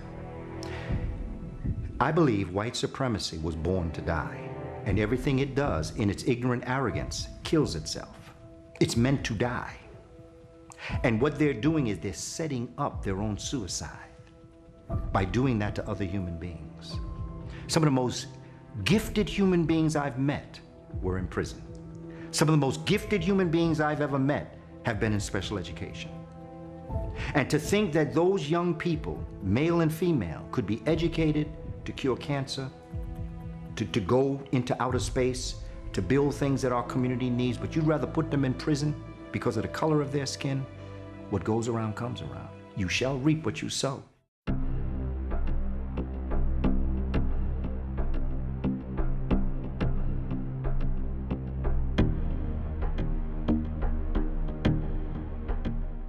The best way to control melanated people is keeping them poor and disenfranchised, and this is what has happened to black people in America. There's a reason why black people have been economically undermined, because it's very easy to control poor people. When people are poor, you can do whatever you want to them, and they won't have the economic power to fight back. They won't have the economic power to put a politician into power to help them out.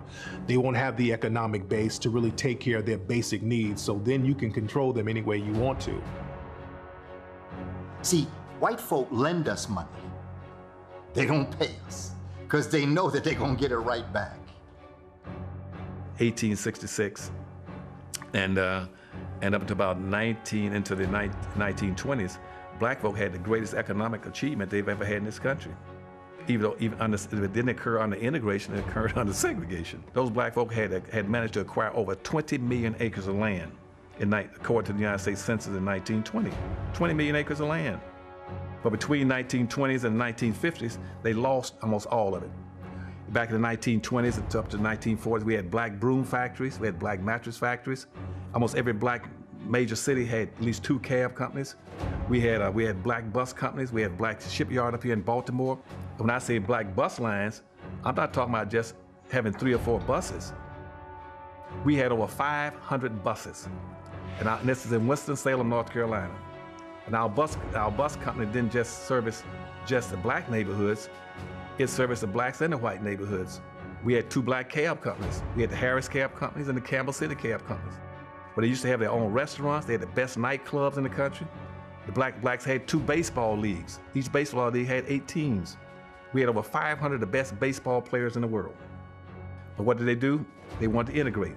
So as soon as they put Jackie Robinson on the Brooklyn Dodgers, black folks said, we'll give up all of our black baseball leagues, black teams, and all our black players, and we can just get one black boy to play on a white team. Black Americans were gung-ho about integration because we thought that would be our passport to freedom. We equated integration with freedom. That scared whites to death. And see, at that time you had whites, a lot of these white separate communities. You had white Polish communities, you had white Jewish communities, you had white Italian communities, you had white Irish communities. And white folks said, well, if these blacks are gonna integrate, we're gonna come together and organize as a unit. And so white folk then dropped all their little communities and said, no, we're gonna organize as a one white bloc. We're not gonna talk about I'm being Polish and you're Irish and German anymore. We ain't gonna do that anymore. We're gonna stick together as a group. Because we're not gonna let all these blacks come and penetrate us. Because we were doing things and becoming self-sufficient, that became a threat. So instead of them just coming out and attacking, because they couldn't just come out with an all-out attack, we were a little bit too strong for that, and we would have fought back, and there would have been a civil unrest that would have definitely undermined the security of the country. Instead, they said, well, let's invite them into a place that they've always coveted, and that is into the white estuaries of power, into the white citadels of power. Let us make sure we bring them in and incorporate them to us, and therefore, being that they're going to have to buy their facilities and all their materials from us, they're going to have to interface with us anyway, they're going to dress like us, act like us, and we will take the best of what they have and capitalize eventually and take it over. We will have quelled or stopped any threat or competition to our business, and that's exactly what they did. So black folks stripped themselves of all their resources. They stripped themselves of their unity. They stripped themselves of the role model when all blacks used to live together. Then they had their own role models. All the doctors and lawyers and teachers with the black lived all together. You had a sense of community. You knew each other, you trusted each other, you worked with each other, you participated with each other. You learned how to buy from each other, to sell each other, to support each other, to care about each other, to love each other. Where black folk up into integration, blacks never locked their homes. We practice a very profound humanity. If an Asian opens a store in our community, we do not boycott and discriminate against them. If an Arab opens a store in our community, we do not boycott and discriminate against them. If a Jewish person opens a store in our community, we do not boycott and discriminate against them. We shop with all peoples. We treat all peoples equally. The problem is they're not treating us equally. See, we caught in our own humanity. And until we begin to address that, and demand that others practice towards us the same human concern and love that we practice towards them, we will stay in this situation.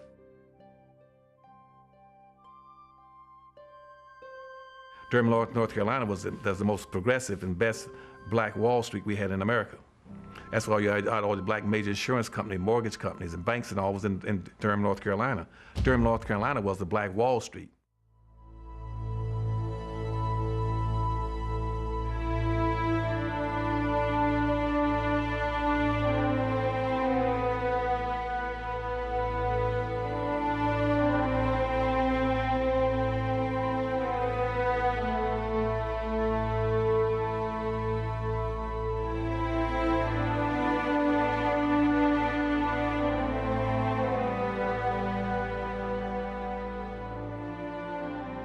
Tulsa race riot. And it wasn't really a race riot because the people who rioted were the whites, not the Africans. The Africans defended their territory. They defended their stores and their businesses and their families, but they were destroyed by the whites who were envious of the economic power base that they had developed. And so you'll find that the disturbance ended when the sheriff of Tulsa commandeered a plane and had the pilot fly over the black community and drop sticks of dynamite. So Tulsa became the first city in the world that was bombed from the air. It was also a way to destroy the ability for a black competition, because essentially the world knew what was happening in the United States to black people, and they were going to give deference to black businesses, in Europe even, because France was ready to do business with Tulsa, Oklahoma. England was ready to do business with Tulsa, Oklahoma, except there are certain parts in Parliament that did not want that. Canada was ready to do business. South America was ready to do business with South. All of Africa, we were ready to essentially undermine what those cotton plantations had built up in the form of commerce for the United States. And they had to make sure that that was destroyed. There was a group from Tulsa, an R&B group from Tulsa, the Gap Band. Had a song called You Dropped the Bomb on Me, Baby. It's about the Tulsa riot. Gap Band, GAP. GAP are the initials for the streets Greenwood, Archer, and Pine, which was the hub of Black Tulsa Business District. They have this whole thing that black people get handouts, that black people are dependent on the government. Black people, if we're going to be very honest, black people have never got anything specifically from our government at the exclusion of another group. Never. Black people have never got any kind of welfare benefits at the exclusion of another group. Black people have never gotten affirmative action at the exclusion of another group. Affirmative action benefits white women more than anybody. Slavery was affirmative action. Slavery was affirmative action. Jim Crow segregation was affirmative action. It was rewarding those people who had certain kind of skin complexion. That's what it was for. Affirmative action was written to be corrective action. C-O-R-R-E-C-T-I-V-E, corrective. Corrective action for what? For something that the government has consistently done to impede, to exploit, to degrade, and to degenerate a specific group of people. That's what it was written for. It had nothing to do with gender, handicap, senior citizens, gays, midgets, humpbacks, just black people. That's the only people the government had systematically at all levels, from the state, county, and federal level, had gone out of their way to pass laws, slave codes, and see, blacks couldn't get out of slavery because of the federal government. The average black business can't even get the capital to present itself to the black population that the other people can get the capital to do. Now, one would ask the question, how can all these poor immigrants come to this country and have all this capital? If they had that capital, why did they leave home? And if they didn't have the capital when they left home, how are they getting this capital here when they have no credit records and they have no paper trail and they have not, so who's capitalizing them? And I think if we begin to look at that question, we'll begin to get to the bottom of what's going on in the black community. See, and you cannot, it's impossible in theory and practice to acquire wealth and power or to be economically competitive without a community. And right now in America, black folk do not have not one single solitary community in America. You cannot prosper, you cannot compete. It's gonna be very difficult for black folk even to survive under the present circumstances because they don't have communities. All black folk got are neighborhoods. A neighborhood is like a bucket with a hole in it. A neighborhood is where you eat and sleep. A community is where you store your values, your history, your wealth, your power, your resources, your jobs, your tax base. Most of these neighborhoods have gotten so bad and so crime-ridden and run down and so dysfunctional that the neighbor has moved and all you got left is a hood. There's nothing left in them. We have a ranking order of acceptability in our society based on skin color, going white, yellow, brown, black. It's in a descending color order, going from the whitest to the darkest. And the wealth is also distributed along the same lines. The whitest at the top got the wealth, power, and resources going down. It trickles down, all the way down. The power and resources go, as they go up and down. The further you go away from the white, the thinner it becomes, the weaker it becomes. And black folk are not that silly. They can say, consequently, if I want something, I'm gonna try to identify with anything as close to white as possible. And that's why you come up with this saying all the time about white ice is colder than black ice. They want to identify with it. But they never understand that rather than identifying with it, why don't you go acquire your own? Then your black ice will be just as cold as white ice. Black folk on an aggregated national disposable basis of collected income, they might be the 9th richest nation on earth. Right now, if I take all the black folks' money annually and aggregate it, they might be rich. They're richer than maybe Sweden, Canada, India, Pakistan, whole bunch of countries, Thailand, folks most all put together. But the difference is, what I keep trying to tell blacks, it doesn't make any difference because it's not aggregated. When you aggregate something, you strengthen exponentially the power of it by multiplying the multiplying factor, by putting them together and then piling it up, making it stronger. But unfortunately, we are the only people that don't want that to occur. Because you know why? Because traditionally, whites saw black folk aggregate as being a negative. And we see everything through the eyes of whites. Typically, anytime anything that exceeds more than 6% of something that's black, that whites are in charge of it, and you get more than 6%, that sets off an alarm in the white society.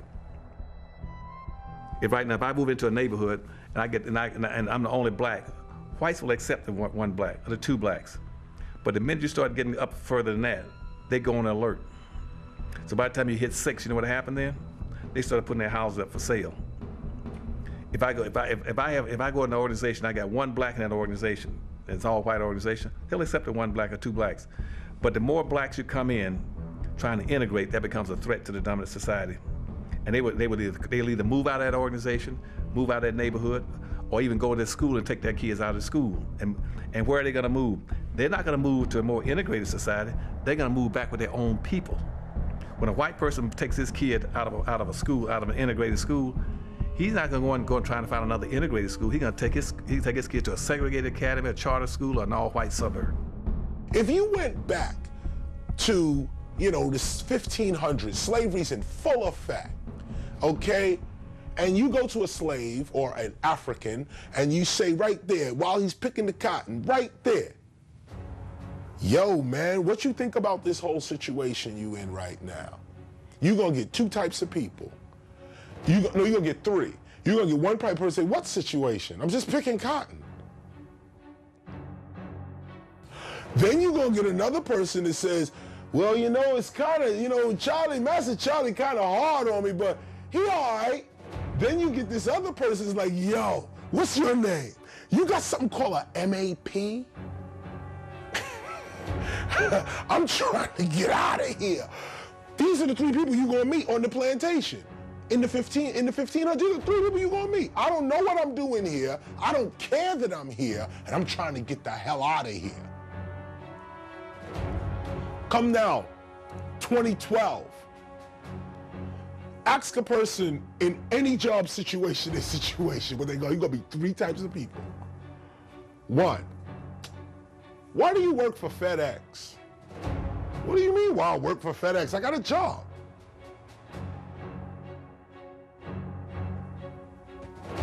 Why do you work for FedEx? Well, it is hard hours, man. It's long. I've been driving this truck. It's crazy, but it's the best I can do right now, and I get a good check. Last person, why do you work at FedEx? I don't work here. I'm really an MC. I'm waiting for my opportunity to record my album. I'm only doing this right now so I can eat. Yo, really? My name is da-da-da-da-da-da-da-da. I'm trying to get free.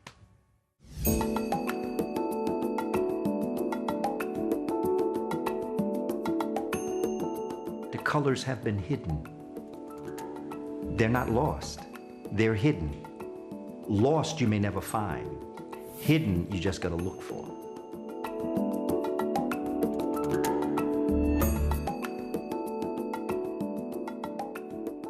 Know your purpose. You have a purpose. Everything alive in nature, even inanimate objects, have purpose. You have a purpose. Know your purpose. If you don't know your purpose, link up with someone who knows their purpose. Chances are when you link up with someone who knows their purpose, you find yours. A major solution to countering the war on melanated people is to read, to do what was illegal for your ancestors to do during the period of enslavement. It's no accident that laws were passed preventing African people from reading or writing. If you can't tell where you came from, you can't pass on that knowledge to your descendants. There are many retired teachers, old school teachers in the 60s and 70s that remember the old system of teaching. Remember how it was ABCs first, your dynamics of mathematics, what it is, those old school teachers are sitting there with nothing to do. They're just getting a pension and they're rotting away. Get together in your community. Get a home, rent a building or whatever, and use her, who has the credentials of a teacher, and the homeschooling credentials together, and teach your own children. Create your own curricula. Teach them, of course, to keep up in the outer world as far as competition is concerned and what to do, but teach your own children, because the psychological dynamic of your own being taught by you is enormous, has ramifications way down the line when they go out into the other world. Travel is very important in terms of real education. To be somewhere in that instance, to actually go somewhere and be in that place definitely sheds a lot of knowledge on things that are hidden in one society and is beaming like sunlight in another one. What I've learned in traveling to Africa, specifically in South Africa, I had assumed as I got involved in the African-centered movement in the late 80s and learning all of these wonderful stories about ancient African history and culture, I assumed the continental Africans knew that history. But when I went to South Africa and started talking about Kemet, they had no idea. And why was that? Because they were socialized. We hear about the Asian scramble for Africa. We hear about the East Indian scramble, the European scramble for Africa. There should be an African-American scramble for Africa. We should be going into Africa with our finances organized and saying, guess what? We're going to invest in this oil. Here's $5 million up front, okay? Show us a budget on paper. What do you need for the refineries? Okay, what are they going to cost? Where are you going to purchase them from? We're going to invest in that. We're going to invest in the diamonds. Enough of De Beers and Oppenheimer, okay? We're going to sell our own diamonds. Isn't it amazing that 90% of the world's diamonds comes out of the ground of Africa, and there's not a black man on earth who sells diamonds anywhere? Ghanaian chiefs came together in ceremonies with African Americans. I was there, I saw it with my own eyes. And they apologized for their ancestors selling us into enslavement. They apologized and they opened the door for African Americans to come back to Ghana. And the Ghanaian government passed legislation giving land and citizenship to any African American who wanted to come back to Ghana. And hundreds, if not thousands, have taken them up on that offer. During the administration of Jimmy Carter, Zbigniew Brzezinski wrote a white paper that was sent to all State Department agencies that everything in their power had to be done to keep African Americans and Africans from uniting politically, culturally, or economically. Sisters and brothers on the continent are told, don't mess with those African Americans. They do drugs, they're violence, they don't respect themselves, they don't respect their women. And I've been told by people who come here as students and what have you, that their parents are warned. Tell their children, don't mess around with those African Americans. Bad things will happen to you. So there's a deliberate lack of connectedness. And I think that the powers that be understand the potential of the link up between Africans in the diaspora and Africans at home. I deal a lot with African brothers and sisters who come here all the time. Some of them who have temporary visas, school visas, working visas, and some who have actually become citizens. And I know for a fact that when they come here and come through customs, they are given an orientation into living in America. And one of the things that they are specifically told to do is stay away from African Americans. They're not good people to hang around. In fact, I've even heard that there is a video shown, a propaganda video that is shown to African immigrants, kind of highlighting some of the negative things that African Americans participate in and how they should stay away from us. So without a doubt, that threat of a Pan-African unification is something that, you know, the global powers of the world is very concerned about, especially with the intermingling of black folk from all over the world. And that's why when you come across a lot of Africans, they're afraid to interact with you because they've been told by the government that allowed them to be here in the first place that we don't want to see you around them. And that's why you tend not to see their participation in our political organizations, because many of them are not citizens, so they can be deported at a second's notice. And as we know, because of racism, an African is more likely to be deported than anybody else for subversive activity. That doesn't mean we can't work with them.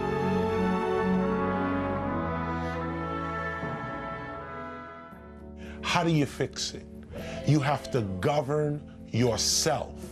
Nation building begins with governing your family. Black men, stay home.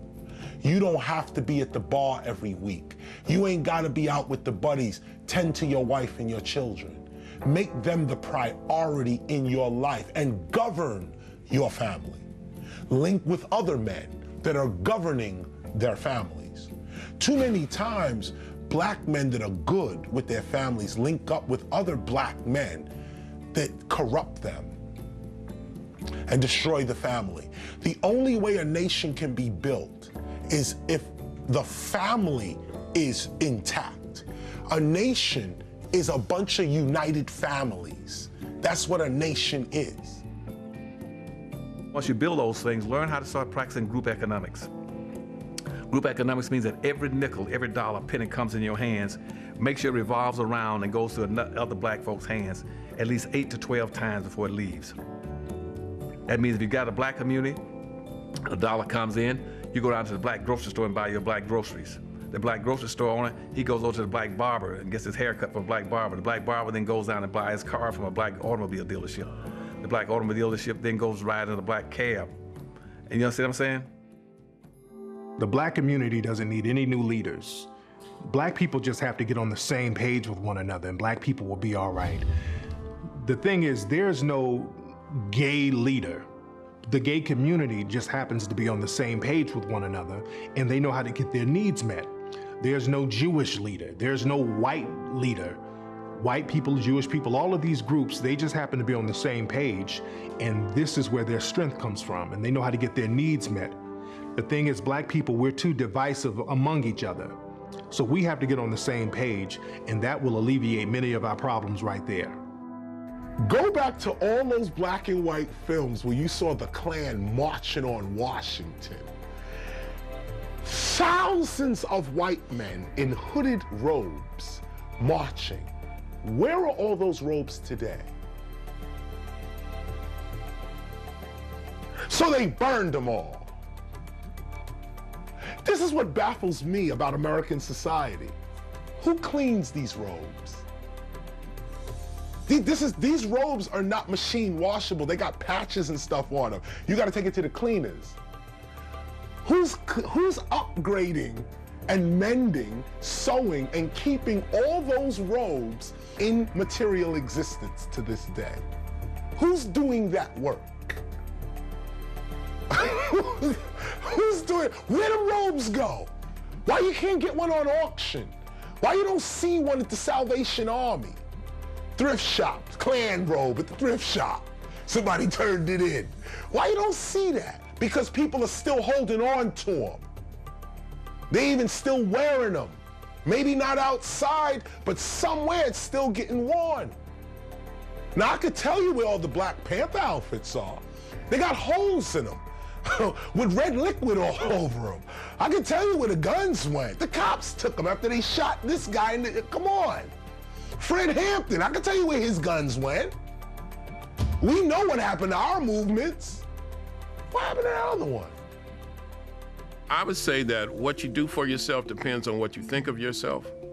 And what you think of yourself depends on what you know of yourself. And what you know of yourself depends on what you have been told. Never allow anybody to tell you that history and culture is not important. Never let anybody say that happened a long time ago, get over it. Make your history sacred. Malcolm X used to say, of all our studies, it is history that is most qualified to reward our research. Believe that what you do makes a difference in the world, that we do not have to be passive victims, that you can blame other people for your victimization, but for your rehabilitation, your salvation, your liberation, that's your responsibility. We're supposed to be controlling like black hair. We're the only people got a certain texture of hair, thickness in hair. It calls curly or kinky, whatever you want to call it. Why is it the Koreans are controlling black hair care? At 85 cents out of every dollar goes to Asians and Koreans. Why are Koreans and Chinese controlling black hair care and black hair care products? Because you're not practicing group economics. I go to a Chinese place and I ask them to buy something from black folk, they won't do it. Some black distributors came right here to Washington, D.C., to H Street right over here, and said, we'd like to meet with some merchants, sell you some products. And the agent said, what do you want to sell? He said, we'll sell you some of the same products you got on your shelf right now. we'll sell it to you and give you a 25 to 30% discount. The agent said, we're not interested. The agent said, but with a 25, 30% discount, you're still not interested? They said, no. They said, why not? Agent said, you black folk don't understand. It ain't the money. It's that we only buy from our own people. You blacks are the only people that buy from any and everybody. School books, textbooks. We need to put pressure on the schools so that this information is brought in. Put pressure on the pastor so that you have a Sunday school class that teaches about the black presence in the Bible. All kinds of basic things that we can do. I don't think it's rocket science. I think it's just a matter of us sitting down and strategizing and then implementing those strategies. The thing is, you can alter nature temporarily. If you tame an animal, you can tame a wild animal to do circus tricks, but after a while, that animal is going to turn on you and go back to its original nature. You can travel around the world and you see societies that are engulfed in trees, vines. Nature has engulfed certain vast civilizations. Certain civilizations are covered in sand. Nature has taken back over. Certain civilizations are immersed underwater. Nature has taken back over. So again, you can alter nature temporarily, but nature will always triumph. Nature will always win. Melanin is nature. Civil rights is a waste of time. Because again, you're using a very broad term. If you see these women groups out here, what are they doing? They're looking for women's rights. What are you looking for? They're looking for veteran rights. What are you looking for? I'm looking for Indian rights. What are you looking for? I'm looking for Hispanic rights. What are you looking for? I'm looking for Arab rights. What are you looking for? I'm looking for gay rights. Until you get to black folk. You're not looking for, they're looking for civil rights. Who in the world is civil? You know, there's a lot of shame that has, washed over poor black communities in particular, a lot of shaming and blaming, and we've got to end that and come together as a community and say we are committed to ending this system once and for all and open our hearts to young men returning home from prison rather than just wagging a finger at them and, saying, why can't you do better? There's a lot of reasons why folks aren't able to do better than they are today. Do not think about racism in the term of hating anybody. Don't hate any whites, don't hate any Asians, don't hate any Arabs, don't hate anybody. It ain't about hating anybody. But neither is it about loving anybody. It's about learning how to compete economically as a group. I have visited high schools and colleges and elementary schools where the predominant children are of European descent. And at the end of my presentation, they're hurt because they say, I don't have any problem identifying with Africa. If that's where I came from, that's where I came from. As you get older, and I've noticed it's right at the end of college going into post-college, that you have to buy into the untruth because that's the very essence of your being now. And much of what you get, whether it be a job or whether it be an advantage, comes from what's called white privilege. And out of this white privilege comes the ability to get things that you want. You want to feed your family. You want to take care of things. You want a job. But you want it fairly. You don't want it unfairly. You don't want to think that a whole group of people have been shunned out of a position because your skin color gave it to you. As you get older, it's hard to give that up, that privilege. We begin to understand this is about behavior and our behavior towards nature. Black people just incidentally happen to be an object in nature. It is those who have behaved inappropriately, or most whites don't behave inappropriately. Most whites are actually as victimized as most people of color. Where the confusion is, because of the whiteness of skin, most whites think they will have an opportunity to ascend to the position of power of those who are doing the oppressing. And that's where their confusion comes in. Meanwhile, they suffer and tolerate that suffering, whereas others may resist it because we know we can never make that ascension. Who protects the interests of this group? Who really protects the interests of this group? The ones who enslaved you are protecting your interests, even if they free you. That's like a rapist keeping you in prison For 10 years, raping you every day for 10 years. You insane with it. Then the 11th year, he says, I reached an epiphany, I was wrong. I shouldn't have did that. You're free to go. Now you're free to go. Go where? Free? Your whole head is screwed up. Where you going? That same person says, okay, you can stay in one of my rooms called Chicago. You can stay in one of my rooms called New York. One of my rooms called Philly. Just follow the rules there in Philly and you'll be fine. I'm sorry for what I did. Here's reparation, no, not even reparation, here's affirmative action. Here's some justice in the courts. Here's a little money, here's a little economics. Here's a little access to something. I'll let you fight in our wars and here's a little something. But for the most part, you're on your own now. Do you. Now here we are. Crazy, deranged, walking around, being raped for 300 years. Now you free. And your head is going, woo! But here's the point. You were God to begin with. This is what we forgot. This is what we forgot. You were God to begin with. So you did get beat, raped, punched, lynched, burned. But what happened? You're still here. And what is still here? Not the bodies that were burned, not the hangings, the innocent victims, but the spirit that created those people, the force that animates us, never died.